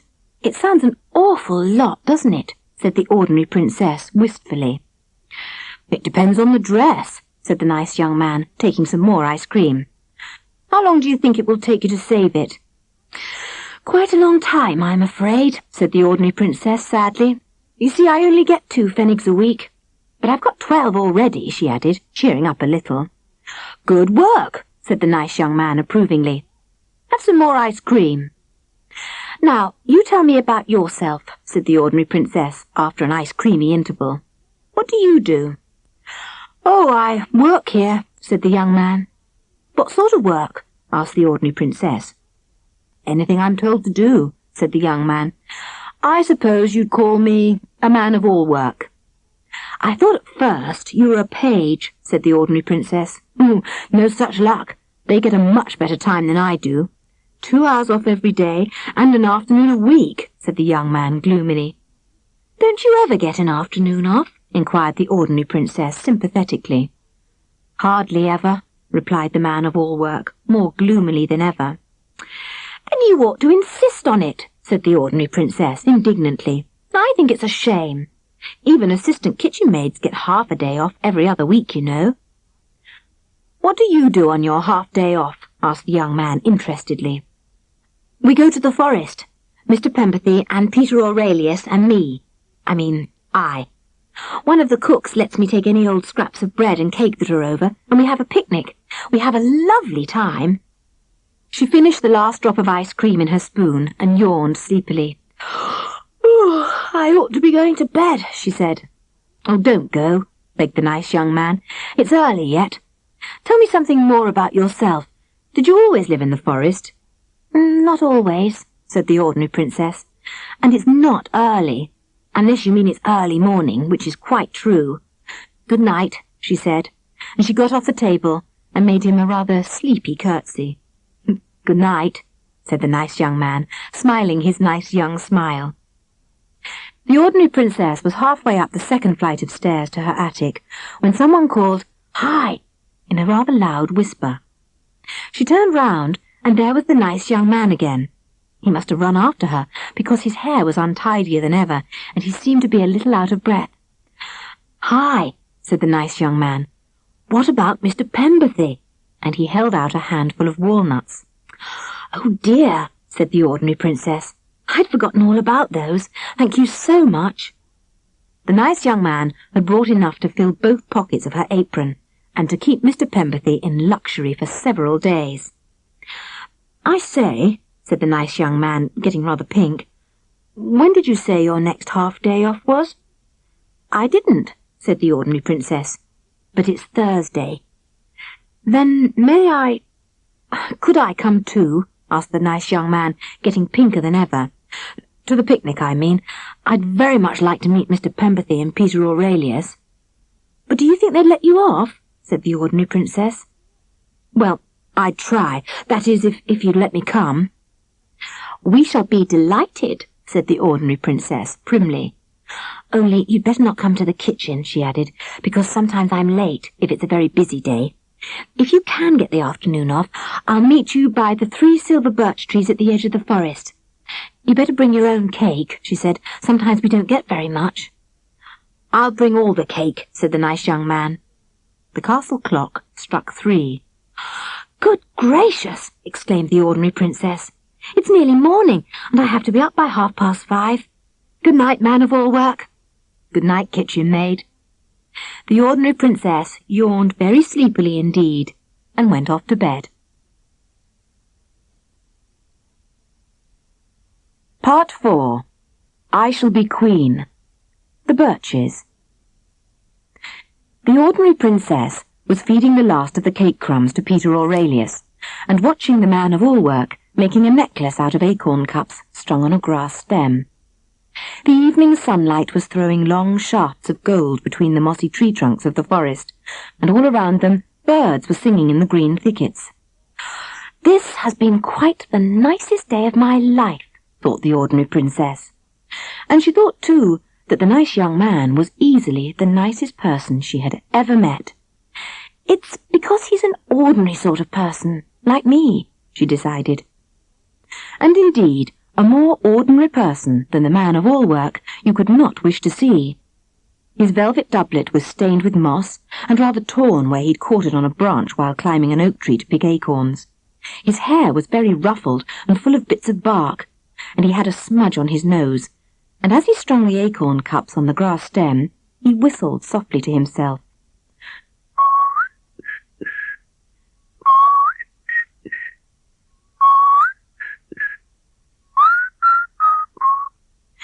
"There," he said, finishing the necklace and dropping it into the ordinary princess's lap. "Be careful of it, or it'll break." "It's simply lovely," said the ordinary princess, "and I shall keep it for ever and ever." "I don't expect it will last that long," laughed the man of all work, and he lay back against the green moss and the twisty tree roots and gazed up happily at the criss-crossy pattern of branches over his head. They had had a beautiful afternoon. The ordinary princess had managed to get away early from the castle, and as soon as she came within sight of the 3 silver birches on the edge of the forest, she saw that the nice young man was already there, waiting for her. He told her that he'd been able to get the afternoon off without too much trouble, and he had brought a basket full of cakes, sandwiches, and apples. He made friends at once with Mr. Pemberthy and Peter Aurelius, and after hiding the basket under a wild rose bush at the foot of an old oak tree, they had all gone off into the forest to explore. Later, they had climbed trees and played at ninepins with fir cones and crab apples, and the young man had shown the ordinary princess how to lie flat on the bank of a stream with your arm in the water and flip the little silvery, slippery trout out from under the stones and onto the grass.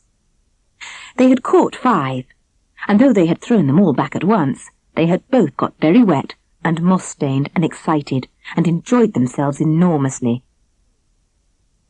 Mr. Pemberthy had visited his friends among the tree-tops, and Peter Aurelius had hopped and pecked and flown around among the bushes. When tea-time came round, they picnicked under the biggest oak tree they could find, and laughed and talked together as if they'd known each other for always. "Kitchen maid," said the nice young man suddenly, flipping an acorn at the ordinary princess. "What's your name?" "Amy," said the ordinary princess, catching the acorn neatly and handing it to Mr. Pemberthy. Nice name. It suits you," said the nice young man, adding in tones of immense scorn.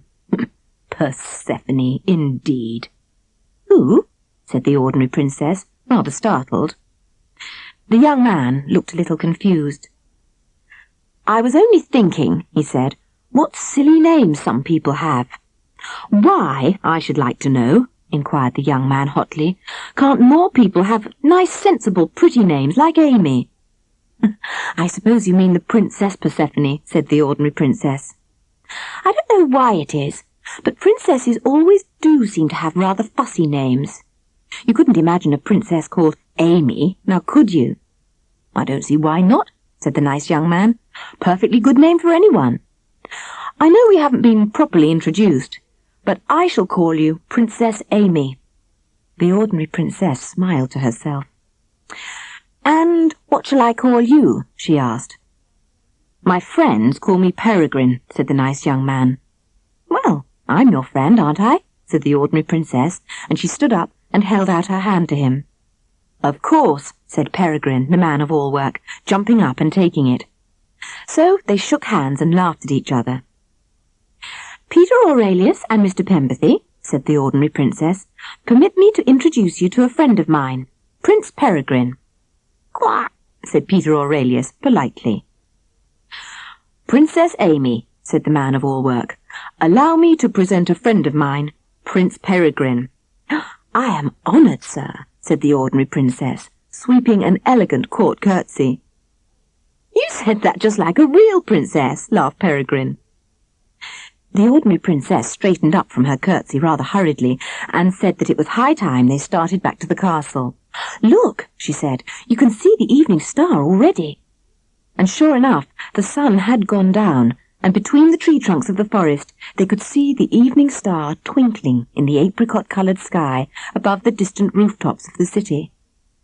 "We shall have to hurry," said the ordinary princess, "or we shall be dreadfully late and get locked out when they close the castle gates at sundown. Besides, I'm on duty after dinner." So they ran back to Amber in the twilight and arrived at the back gate that leads to the kitchen quarters, quite breathless and very dusty. "May I come and picnic with you and Mr. Pemberthy and Peter Aurelius this day fortnight, if I can manage to get off again?" asked Peregrine. "Do," said the ordinary princess. "Then I'll meet you at the 3 silver birch trees again," said Peregrine. "And I don't know when I've enjoyed myself so much before. Good night, Princess Amy." "Good night, Prince Peregrine," said the ordinary princess, and she slipped through the back gate and vanished into the kitchen. After that, the hardest or messiest work never seemed quite so hard or so messy to the ordinary princess. The days seemed to fly past, and she would sing to herself as she scoured pots and pans, peeled potatoes, or washed up dishes. "Lavender's blue, rosemary's green, when you are king, I shall be queen." She sang it so gaily that even the grumpiest cook had to smile. Every second Thursday she would fetch Mr. Pemberthy and Peter Aurelius, and they would all go off to meet Peregrine by the 3 silver birch trees at the edge of the forest. They spent the most delightful afternoons exploring and paddling in the pools and streams, and Peregrine made her a bow and arrows out of willow stems, and taught her how to shoot at a circle that they cut with his penknife in the bark of an oak tree. One day he brought a large bundle under one arm, as well as the picnic basket. "What's that?" asked the ordinary princess. "Wait and see," said Peregrine. When they reached their favourite oak tree, he opened the bundle, and inside it was an axe and a little saw, a box of long nails, a hammer, and some rope. "I thought it would be fun to build ourselves a house to picnic in when the winter comes," said Peregrine. The ordinary princess clapped her hands with joy. "Oh, you do have the nicest ideas of anyone I know," she said. "Now, where shall we build it?" In the end, they chose a lovely spot in a tiny open glade in the forest. 2 silver birch trees grew in the middle of it, and a little spring bubbled out of the moss close by. They cut stout branches of oak and beech and fir, and sawed them into proper lengths, and hammered them deep into the earth to make the walls. Across these they nailed other pieces of wood, and made a roof of willow branches and pine boughs and bracken. They worked tremendously hard, and got very hot and breathless and happy.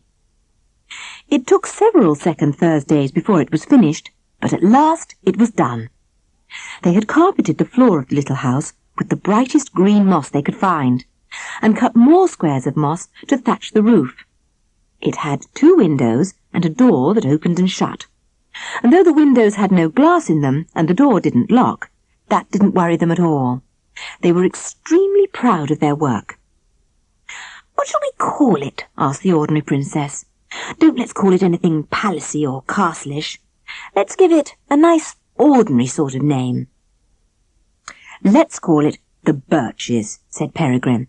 "That's ordinary enough, and besides, there are 2 silver birches right beside the door." So the Birches it became. And next time they came to the forest, Peregrine brought a bottle of ginger beer with him, and the ordinary princess smashed the bottle over the door, exactly as she had seen her royal mamma smash bottles of champagne over the prows of her royal papa's new galleons, and said, "I name you the Birches." The ginger beer trickled down the door and soaked into the moss, and Peter Aurelius tried to drink it. Autumn had come round again, and in the forest the leaves were turning red and amber and gold, and the thickets were full of blackberries, hazelnuts, hips and haws. But at the castle, Queen Hedwig and her daughter, the Princess Persephone, still stayed and stayed. It did not look as though they were ever going to leave. "I do wish to goodness they'd go, or that the king would make up his mind and marry her, or something," said the ordinary princess one day to Peregrine. "Why?" asked Peregrine, his mouth rather full of blackberries. "Because having so many visitors makes an awful lot of extra work for kitchen maids," sighed the ordinary princess. "You wouldn't believe how much. And Ethelinda says that Queen Hedwig won't go until she's managed to marry her daughter to King Algernon." "Perhaps he doesn't want to marry her," said Peregrine, taking another mouthful of blackberries. "Well, she's awfully pretty," said the ordinary princess. "I saw her once. Haven't you ever seen her close to?" "Once or twice," said Peregrine. "What's she like?" "Like a princess," said Peregrine. The ordinary princess threw a very squashy blackberry at him and hit him on the nose. "That's a silly answer," she said. "No, it isn't," said Peregrine, wiping blackberry juice out of his eye. "I've worked at the castle for quite a long time, and if you'd seen as many princesses as I have, you'd know what I mean. They are almost as alike as peas in a pod." The ordinary princess smiled a little secret smile to herself and said, "Tell me about princesses, Peri." "Well, first of all, they're very beautiful," said Peregrine, leaning back against a tree trunk and ticking off the points on his fingers. "Then, secondly and thirdly and fourthly, they all have long golden hair and blue eyes and the most lovely complexions. Fifthly and sixthly, they are graceful and accomplished. Seventhly, they have names like Persephone and Sapphire and Roxanne. And lastly," said Peregrine, running out of fingers, "they are all excessively proper and extremely dull, except when they are make-believe princesses who are really kitchen maids." "That's just what I've always thought about princes," said the ordinary princess. "All of them?" asked Peregrine. "All except the make-believe ones who are really men-of-all-work," said the ordinary princess. And then they both laughed and went back to the castle hand in hand. Now, just about this time, it happened that the ordinary princess's old nurse, Marta, came to the city of Amber on a visit to her sister's niece, who had married a merchant of Amber Gelder. Nurse Marta's sister's niece had a large and jolly family of children who loved going for picnics, and Nurse Marta's sister's niece's husband was particularly fond of blackberry and apple pie. So, one late autumn day, when there was beginning to be a nip in the air, Nurse Marta and her sister's niece and her sister's niece's husband and all 8 children went picnicking in the forest to collect blackberries. Now, Nurse Marta was rather stout and short of breath, so instead of rambling through the forest with the others, she sat herself down on a nice, comfortable tussock of grass with her back to a tree trunk. In spite of the time of year, the sun was very warm that day, and there was not a breeze stirring in the forest. Nurse Marta dozed. And so it happened that the ordinary princess, coming running round the tree trunk, tripped over her feet and fell right into her lap. "Help!" cried Nurse Marta, waking up very suddenly. "Oh, I am so sorry," apologized the ordinary princess, picking herself up. "I didn't know that anyone was—" She stopped rather quickly. "Why, Marta!" gasped the ordinary princess. "Mercy me! Your Highness!" gasped Nurse Marta. Oh, Your Highness! Oh, do shush, please," begged the ordinary princess. But it was too late. "What's all this about highnesses?" asked Peregrine, who had been running after her. They had been playing tag. Nothing," said the ordinary princess hurriedly. "Nothing at all. I think this old woman has made a mistake," and she frowned very hard at Nurse Marta. But her old nurse was far too excited and upset to take any notice of mere frowns. "Oh, Your Highness, wherever have you been?" she cried, and she caught the ordinary princess in her arms and kissed her and hugged and cried over her. "Oh, we thought you were lost! Oh, Princess Amy, how could you, my lamb? Your dress! It's got holes in it and no shoes on. You'll catch your death of cold. What would your royal mamma say if she could see you now?" She went on, and the ordinary princess could do nothing to stop her, until at last she ran out of breath and sat down heavily among the tree roots and wrung her hands.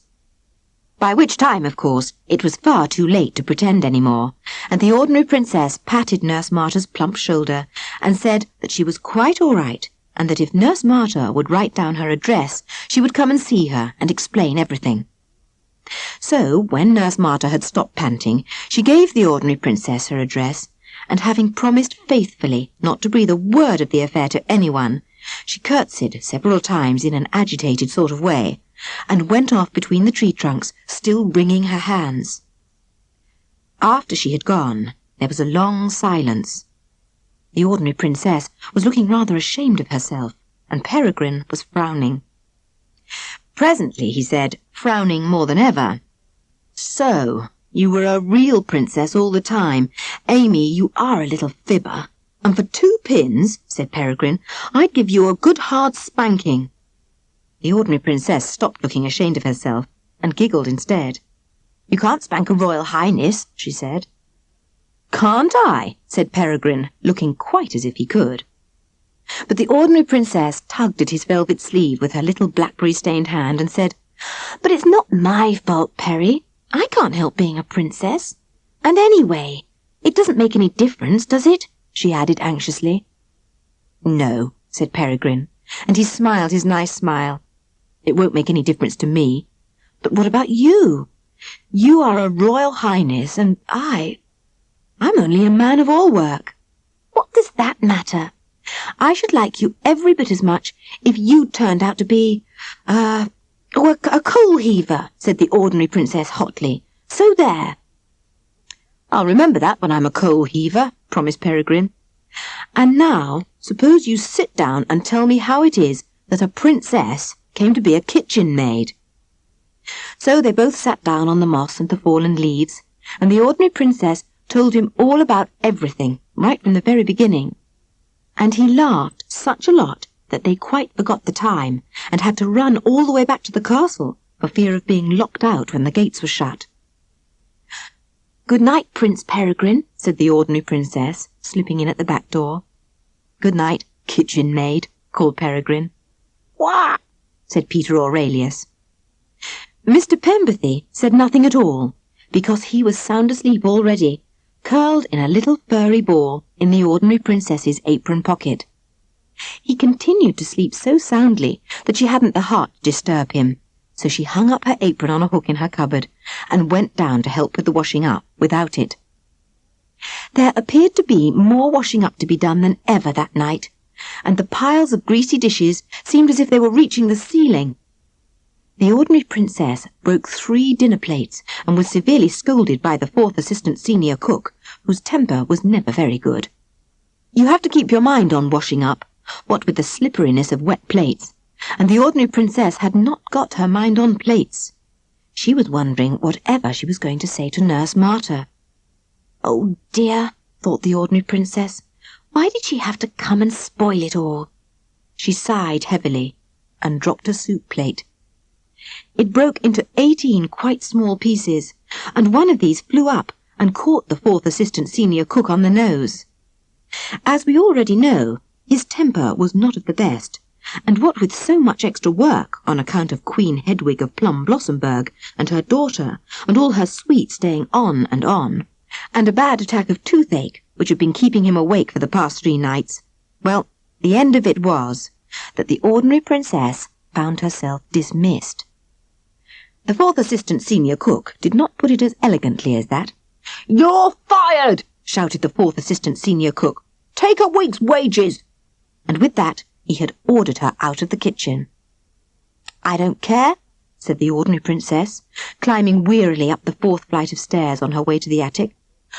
"I don't care a bit." And a large tear rolled down her cheek and dripped off the point of her chin. "Oh dear," sobbed the ordinary princess, sitting down suddenly on a step. "Whatever am I going to do now?" Someone was whistling somewhere.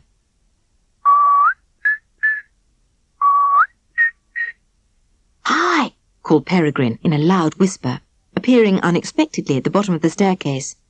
"I've been waiting to catch you. There was something I wanted to say." But the ordinary princess went on sitting on the stairs while her tears dripped splashily onto her shabby frock. Peregrine came up the stairs 4 steps at a time. "I say," he said, "what's happened?" "I've been fired," sobbed the ordinary princess. "You've been what?" Dismissed." the ordinary princess. I broke 4 plates, and cook fired me. Good, said Peregrine approvingly. How can you say that? Flared the ordinary princess, stamping her foot and suddenly stopping crying. How can you be so horrid when you know quite well that I haven't saved nearly 100 pfennigs, and I don't know where I'm going to get another job? Darling Amy, said Peregrine, don't cry. I only said good because I think it's awful you having to work so hard, and you shall have all the pfennigs you want and all the dresses in the world. He lent her his pocket handkerchief, and the ordinary princess mopped her eyes and blew her freckled nose and sniffed. I'd have given you 100 pfennigs weeks ago, said Peregrine, only I was afraid that if I did, you'd just buy a new dress and run off to live in the forest, and I should never see you again. He smiled his nice smile at her, and the ordinary princess could not help smiling back, and suddenly she felt much better. You see, began Peregrine, but just at that moment a door on the landing below opened, and through it came a very gorgeous person indeed. He wore a suit of crimson and violet taffeta, all laced with gold and embroidered with twinkling jewels, and wherever there was room for one, he seemed to have added a bunch of ribbons. The toes of his purple velvet shoes were quite half a yard long, and he carried a tall golden stick. Now we shall catch it, thought the ordinary princess, for she was quite sure that tearful kitchen maids and sympathetic men of all work were not supposed to sit about on staircases and gossip, even on back staircases. The very gorgeous person stood quite still and stared at them. His face got redder and redder, until it was almost purple, and his eyes seemed as though they would pop out of his head in horror and amazement. Oh, goodness, thought the ordinary princess frantically. Now Perry will get into hot water too, and I shall be fired all over again. But it seemed that the very gorgeous person was not going to fire anyone, for quite suddenly he stopped staring and getting purple, and bowed very low instead. Your Majesty must excuse me, said the very gorgeous person, bowing again, this time even lower than before. But I was to request your Majesty's presence in the council chamber. One of your Majesty's equerries informed me that you had been seen coming this way, and though I could not believe— Here the very gorgeous person broke off and gave an apologetic sort of cough, bowed again and said humbly, I trust I do not intrude, but the Prime Minister begs to remind you that the matter is urgent. And with a shocked look at the ordinary princess, who really was looking very like an ordinary kitchen maid, he bowed himself backwards through the door. Well, said the ordinary princess. Of course this would happen, said Peregrine. Well, I must say, said the ordinary princess, and without saying it, she rose and started up the stairs in a very stately manner. Peregrine put out a hand and caught the hem of her skirt. Since it is almost impossible to continue walking up a staircase in a stately manner while someone is holding on to your frock, the ordinary princess stopped and said very haughtily indeed, Will your Majesty be so good as to release me? Don't swank, said Peregrine. I can talk just like that too if I want to, and I was going to tell you, I really was. That's what I waited for. Only, of course, that flat-footed fathead of a court chamberlain had to go and spoil it all. So, you were a real king, all the time, said the ordinary princess. Yes, said the king. I'm afraid I was. For 2 pins, said the ordinary princess severely, I'd give you a good hard slap. The king grinned at her cheerfully. You can't slap a king, he said. Oh, can't I? Said the ordinary princess, quite as if she could. Then they both laughed so much that they had to sit down on the stairs again. Why did you tell me that your name was Peregrine? Asked the ordinary princess. Well, you must admit that Algernon is pretty awful, said the king. Besides, my name is Peregrine. At least it's one of them. I've got 8 altogether, and between you and me, said the king, the other 6 are pretty awful too. I've got 7, said the ordinary princess, and some of them are simply terrible. And at that they laughed so much that they had to hold on to each other to keep from slipping off their step. "This is dreadful of us," said the ordinary princess, drying her smudged face with the edge of her shabby skirt. "We can't go on just sitting here and laughing. Someone will catch us. And besides, prime ministers and councils don't like being kept waiting." "Let 'em wait," said the king cheerfully. But the ordinary princess got up from her step and dusted her frock. "You may be a king," she said, "but kings are men of all work too." "I was trying to forget it," said the king. "Good night, man of all work," said the ordinary princess. "Good night, kitchen maid," said the king. So the ordinary princess ran up to her bed in the attic, and the king went off to the royal council chamber. The councillors were yawning and fidgeting, because they'd been waiting quite a long time for the king, and anyway, they hated night sessions. It made bedtime so late. But, as the Lord Chamberlain had said, the matter under discussion was an urgent one, so when the king arrived, they all stopped yawning and looked rather severe, though their bows were as low and as correct as ever. "Gentlemen," said the king, sitting down on the gilded throne at one end of the council chamber, "you may be seated." There was a rustle of robes as the councillors sat down again. "And now," said the king cheerfully, "what's the trouble?" The trouble, it seemed, was the question of the king's marriage. The Prime Minister had called a council of state to urge His Majesty to propose for the hand of Her Royal Highness the Princess Persephone of Plumblosomburg, and now, in speeches that lasted fully an hour and a half, the Prime Minister, the Chancellor, and the Secretary of State for Foreign Affairs pointed out the advantages of the match. What a good thing it would be for the kingdom to have a queen. What an excellent thing it would be for the country to have such a rich and powerful ally as Plumblosomburg. How greatly it would encourage trade, and how beautiful and gracious and charming and cultivated was the Princess Persephone. Some of the older councillors frankly dozed, and the king played noughts and crosses with himself on a bit of blotting paper. He had tried to interrupt once or twice, but the Prime Minister, the Chancellor, and the Secretary of State for Foreign Affairs had all got good loud voices, and as they were absolutely determined to finish their speeches, he gave it up and went on playing noughts and crosses and trying not to yawn. The fact of the matter was that the entire council had got so used to managing affairs while he was a little boy that they sometimes forgot that he was a little boy no longer and quite capable of thinking for himself. But by now they had all told him what to do and how to do it for so long that everybody had become used to it. So the king continued to play noughts and crosses until there was no more room on the blotting paper, and the Prime Minister and the Chancellor and the Secretary of State for Foreign Affairs had run out of things to say. When they had quite finished, the king tore up his piece of blotting paper and stood up. "Gentlemen," said the king, "I have listened with the deepest interest to all that you have to say," which was really far from true, but royalty has to tell this kind of fib sometimes. "And may I say," continued the king, "that I am deeply touched by your concern for my welfare." Royalty has to talk like this, too.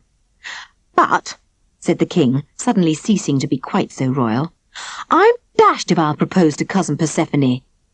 "Your Majesty!" gasped the Prime Minister, the Chancellor, the Secretary of State for Foreign Affairs, and all the councillors at once. "Don't interrupt me," said the king. "I have listened to all your speeches, and now you can jolly well listen to one of mine. I am going," said the king, "to marry Her Serene and Royal Highness, the Princess Amethyst of Phantasmorania, with or without your permission. So there." "But, Your Majesty—" "I haven't finished yet," said the king severely.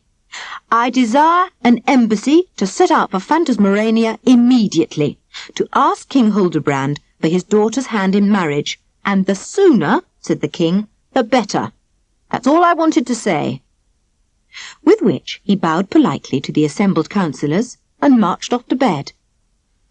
"Phantasmorania?" said the Prime Minister.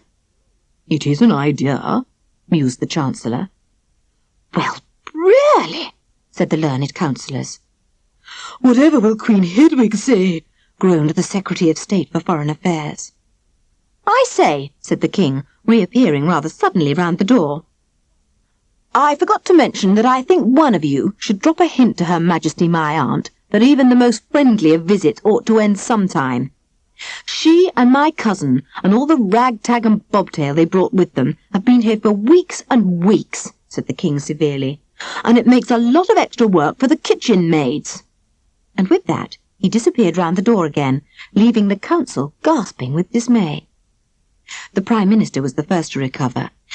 "You know," said the Prime Minister, "that idea of the King's about an alliance with Phantasmorania is not a bad one. I don't know why we didn't think of it before. It is every bit as powerful as Plum Blossomburg, with whom we are already connected, Queen Hedwig being the King's aunt. And, come to think of it," said the Prime Minister thoughtfully, "she is undoubtedly a very bossy sort of woman, and if our King married her daughter, she would probably be an almost permanent visitor in the castle." "Yes," decided the Prime Minister, "it is obviously all for the best. Chancellor, kindly see about drawing up a draft for the hint that His Majesty requested, and the rest of you had better start thinking about an embassy to King Hildebrand."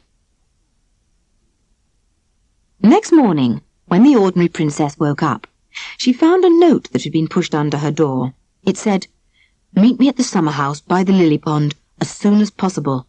Urgent. P." So as soon as she was dressed, the ordinary princess ran downstairs and let herself out through a side door of the castle. She went round by the kitchen gardens, past the greenhouses and cold frames, and came through a back way into the castle gardens by the royal lily ponds. It was a cold morning, and there was frost on the castle lawns and a thin glittering rim of ice round the edge of the lily ponds. And though it was early, someone was earlier still. Inside the summer house, someone was whistling Lavender's Blue. "I thought you were never coming," said the king.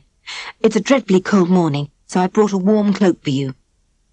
"I came as soon as I could," said the ordinary princess, snuggling gratefully into the cosy folds of the fur-lined velvet cloak. "Now look here," said the king. "I haven't much time, as I'm supposed to be having breakfast with my Aunt Hedwig, and after that there's so much state business to attend to this morning that this is the only time I could get off, so pay strict attention to what I'm going to say." "All right," said the ordinary princess. "I'm listening." "Well, first of all," said the king, "will you marry me?" "Perry!" gasped the ordinary princess. "Yes or no?" demanded Peregrine. "Oh, Perry!" laughed the ordinary princess. "What a way to propose!" "There isn't time for a proper one," said Peregrine. "I have to be with Aunt Hedwig at 8 o'clock sharp, and as this is going to be a particularly annoying day for her, I don't want to make matters worse by keeping her waiting for her breakfast." "But marrying a king is a very serious business, you know," the ordinary princess pointed out. "Don't you think I ought to have a little time to consider it?" "No," said Peregrine. "You told me yourself that you'd like me just as much if I turned out to be a coal-heaver, remember?" "But you didn't turn out to be a coal-heaver, did you?" "That's not the point," said Peregrine. "What I want is a plain yes or no." "Then are you sure that you don't mind freckles and turned-up noses and mouse-coloured hair?" "I love them," said Peregrine. "Yes or no?" "Yes," said the ordinary princess promptly. "Darling kitchen maid," said Peregrine, catching her into his arms and kissing her. "I knew you wouldn't desert me." "Then that's all right. And now to business. You can't go on being a kitchen maid, and anyway you've been fired, so you can't go on staying here." "Why ever not?" asked the ordinary princess.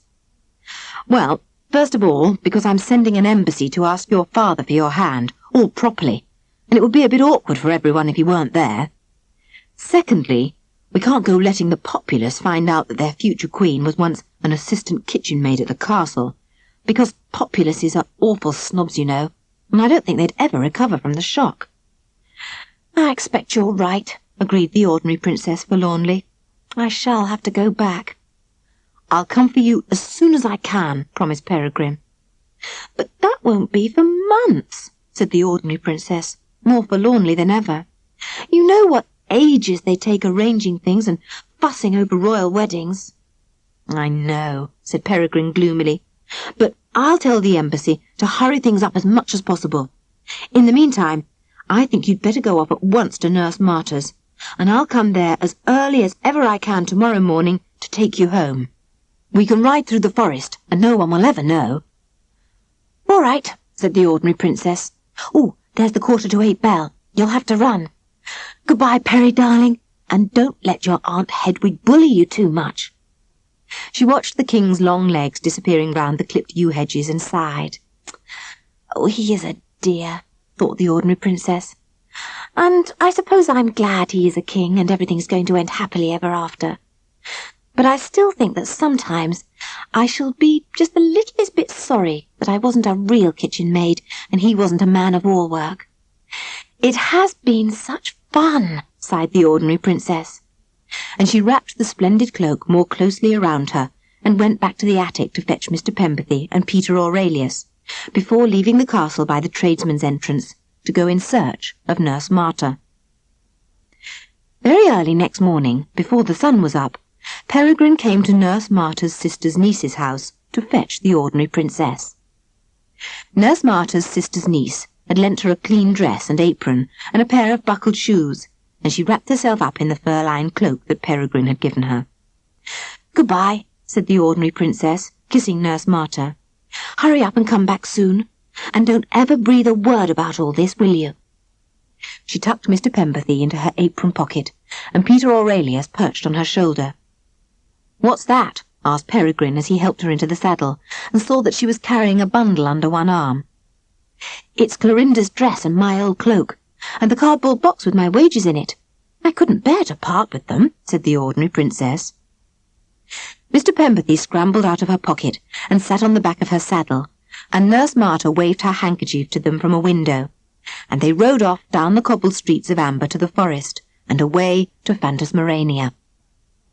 There is a short cut through the forest of Faraway to the city of Famph in Phantasmorania, and though travellers by the high roads take at least 3 days to get from one kingdom to another, by riding hard all day through the forest, Peregrine and the ordinary princess came to the palace of Famph by moonrise. They halted their horses at the edge of the trees, and Peregrine helped the ordinary princess to dismount. She was a little stiff from so much riding, and very cold and depressed. "I wish I was going back with you," said the ordinary princess, holding very tightly to Peregrine's hand. "So do I," said Peregrine, "but don't let's think of that. Let's think of what fun it's going to be when I come and fetch you." He went with her to the foot of the turret wall, where the old twisty stem of the wisteria was just as twisty and knobbly as ever.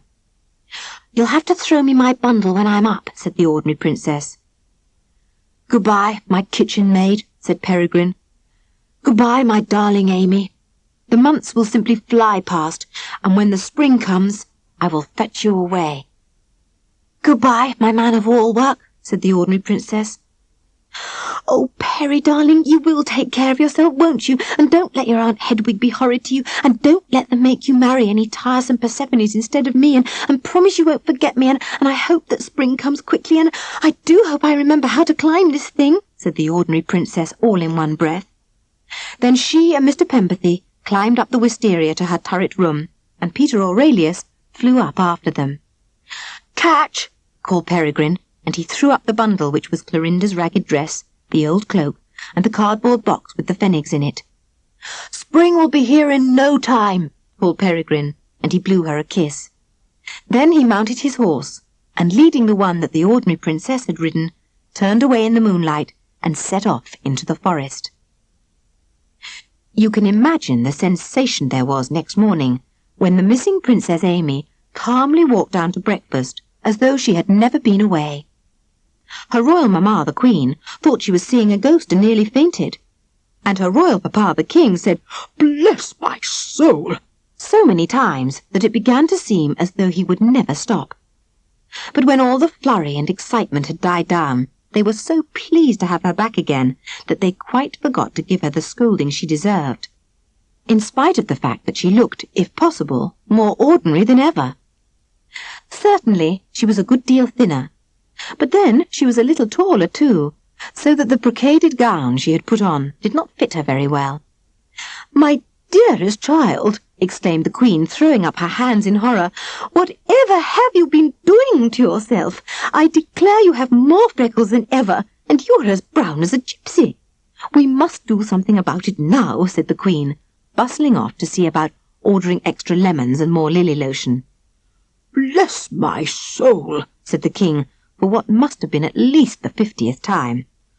"Well, you may look like a gypsy, Amy, but I'm exceedingly glad to see you back."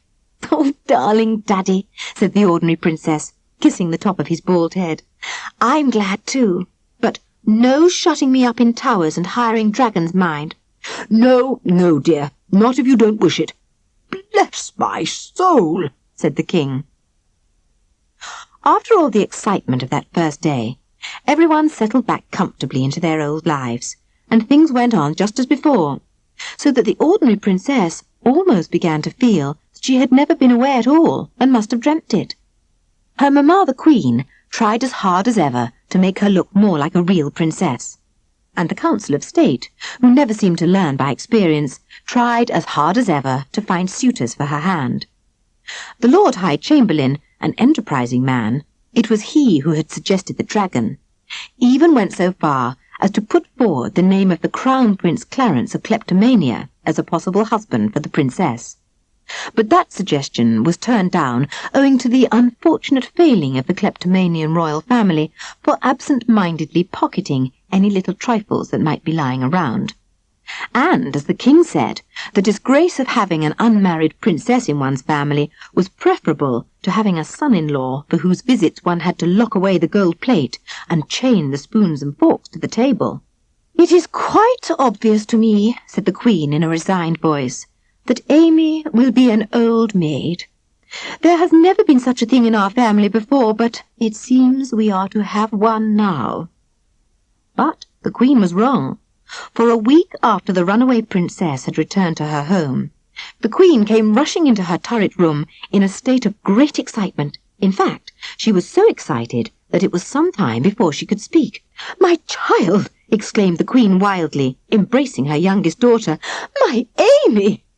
She sat down heavily on the ordinary princess's golden bed, on top of the ordinary princess's second-best dress that had been laid out on the coverlet, and fanned herself with her lace handkerchief, while the ordinary princesses, ladies-in-waiting, and maids of honour stood around, simply bursting with curiosity. "Oh, my child!" exclaimed the queen again, getting her breath. "Put on your nicest dress at once, and do, my dearest Amy, try to look your best. An envoy extraordinary has arrived from His Majesty the King of Ambergeldar to request your hand in marriage." "Was there ever such an enchanting piece of news?" cried the queen, quite overwhelmed by this unexpected stroke of good fortune. The king and the whole council had been equally overcome. "Do you suppose, dear," said the king nervously, "that they'll change their minds when they see Amy?"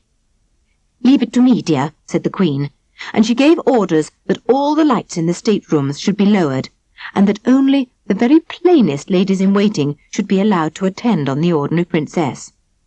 "That ought to help," said the queen hopefully. So the ordinary princess was dressed in the most magnificent robes imaginable, and hung with diamonds and amethysts, and made to wear her for very best occasions crown, and sent down to meet the envoy extraordinary and his suite in the throne-room, accompanied by the plainest ladies in the palace. Which probably accounts for the fact that the very gorgeous person whom she had last seen standing at the foot of a back staircase in Amber Castle, and who was one of the envoy extraordinary's suite, never recognized her at all, even though he had stared so hard and so disapprovingly at the little kitchen maid who had been caught talking to the king. The whole reception passed off beautifully, and when it was arranged that the wedding should take place in the last week of April, the queen almost wept with joy. As for the king, he said, "Bless my soul," 117 separate times, and raised the salaries of the entire palace staff. So the envoy extraordinary went back to Ambergeldar, leaving the court of Phantasmorania quite dazed with excitement to prepare for the wedding of the 7th princess of the royal house of Fanfaria. But in spite of all the preparations and the ordering of a most magnificent trousseau, the ordinary princess thought that the winter passed slower than any winter had ever done before. It seemed that spring would never come. Day after day she would sit at her window, looking out at the dark forest where the bare branches of the trees were covered with snow, and wonder if it would ever be green again, or full of birds and butterflies and wild flowers. When she was not looking out of the window, she was being fitted for new dresses, or sitting at a desk writing hundreds of thank-you letters for all the wedding presents that kept arriving at the palace. Then she had to sit for her portrait, as her mamma the Queen had ordered one from Mynheer van Turpentine, the court painter, to be sent to the King of Ambergelda. And, as nobody dreamt that he had ever seen her, Mynheer van Turpentine was instructed to flatter her as much as possible, which he did. "But it isn't in the least bit like me," protested the ordinary princess. "Nonsense, dear," said the Queen firmly. "It is you at your best. And, though I will admit that it is not what one would call a speaking likeness, we cannot afford to take any risks. After all," said the Queen comfortably, "by the time His Majesty sees you himself, it will be too late for him to change his mind." And with that, she sailed off to see to the arrangements for displaying the wedding presents. The ordinary princess laughed, and tried to imagine what Perry would say when he received Mynheer van Turpentine's portrait. "Don't get worried," she wrote to him. "I haven't really grown like that. My nose is still turned up, and I have as many freckles as ever."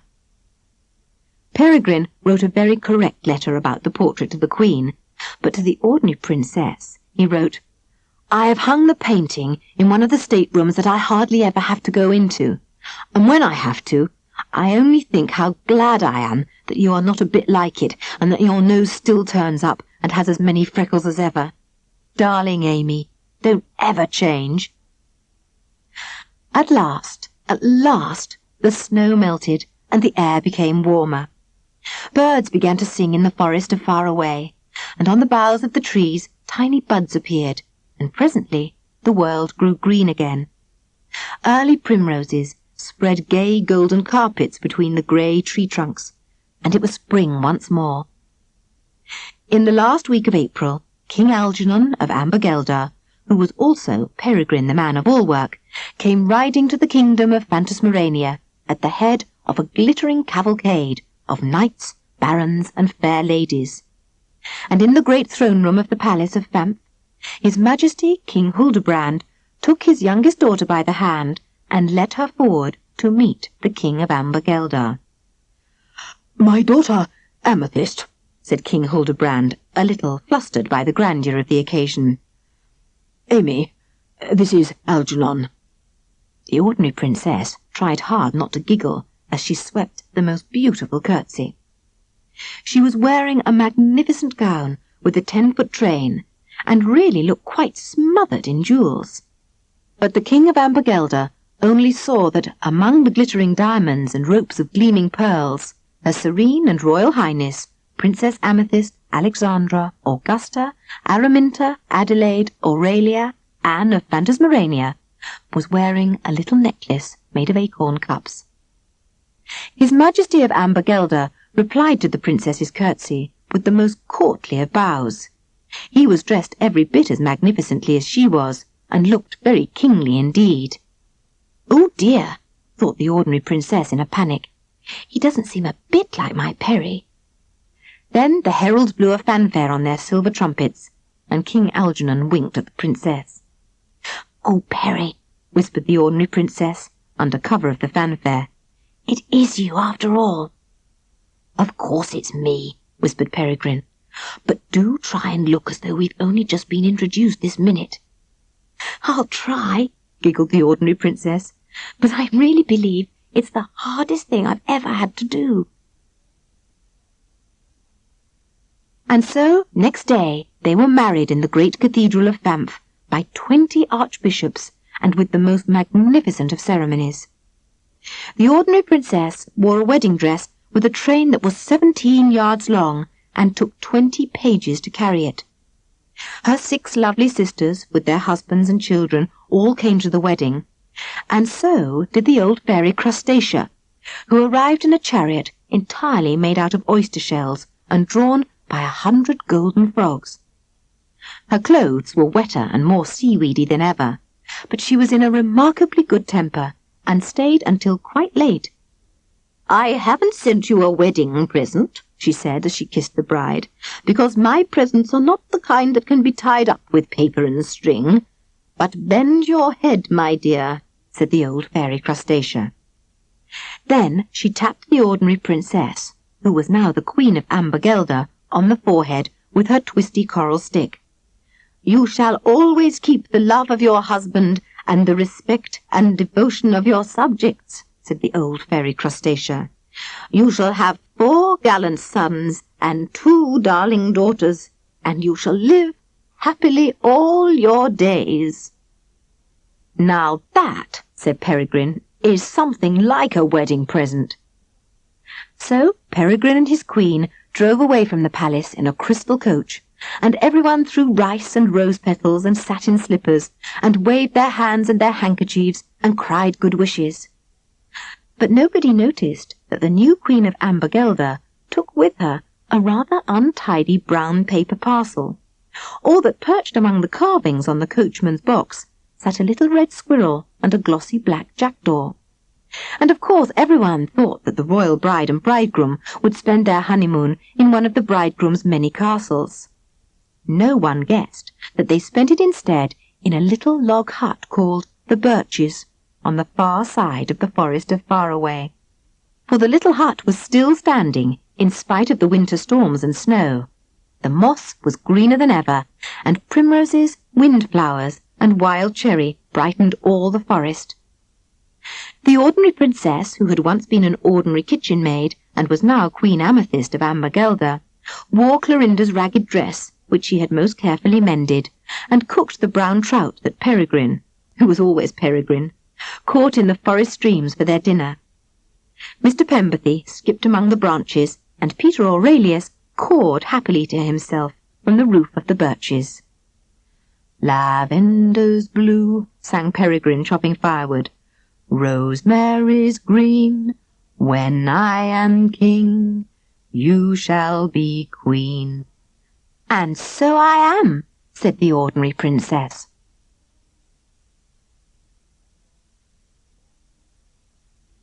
That was The Ordinary Princess by M.M. Kaye. Read by Jan Francis. We do hope you've enjoyed this Chivers audiobook, and if you'd like to listen to further titles, please contact your local library.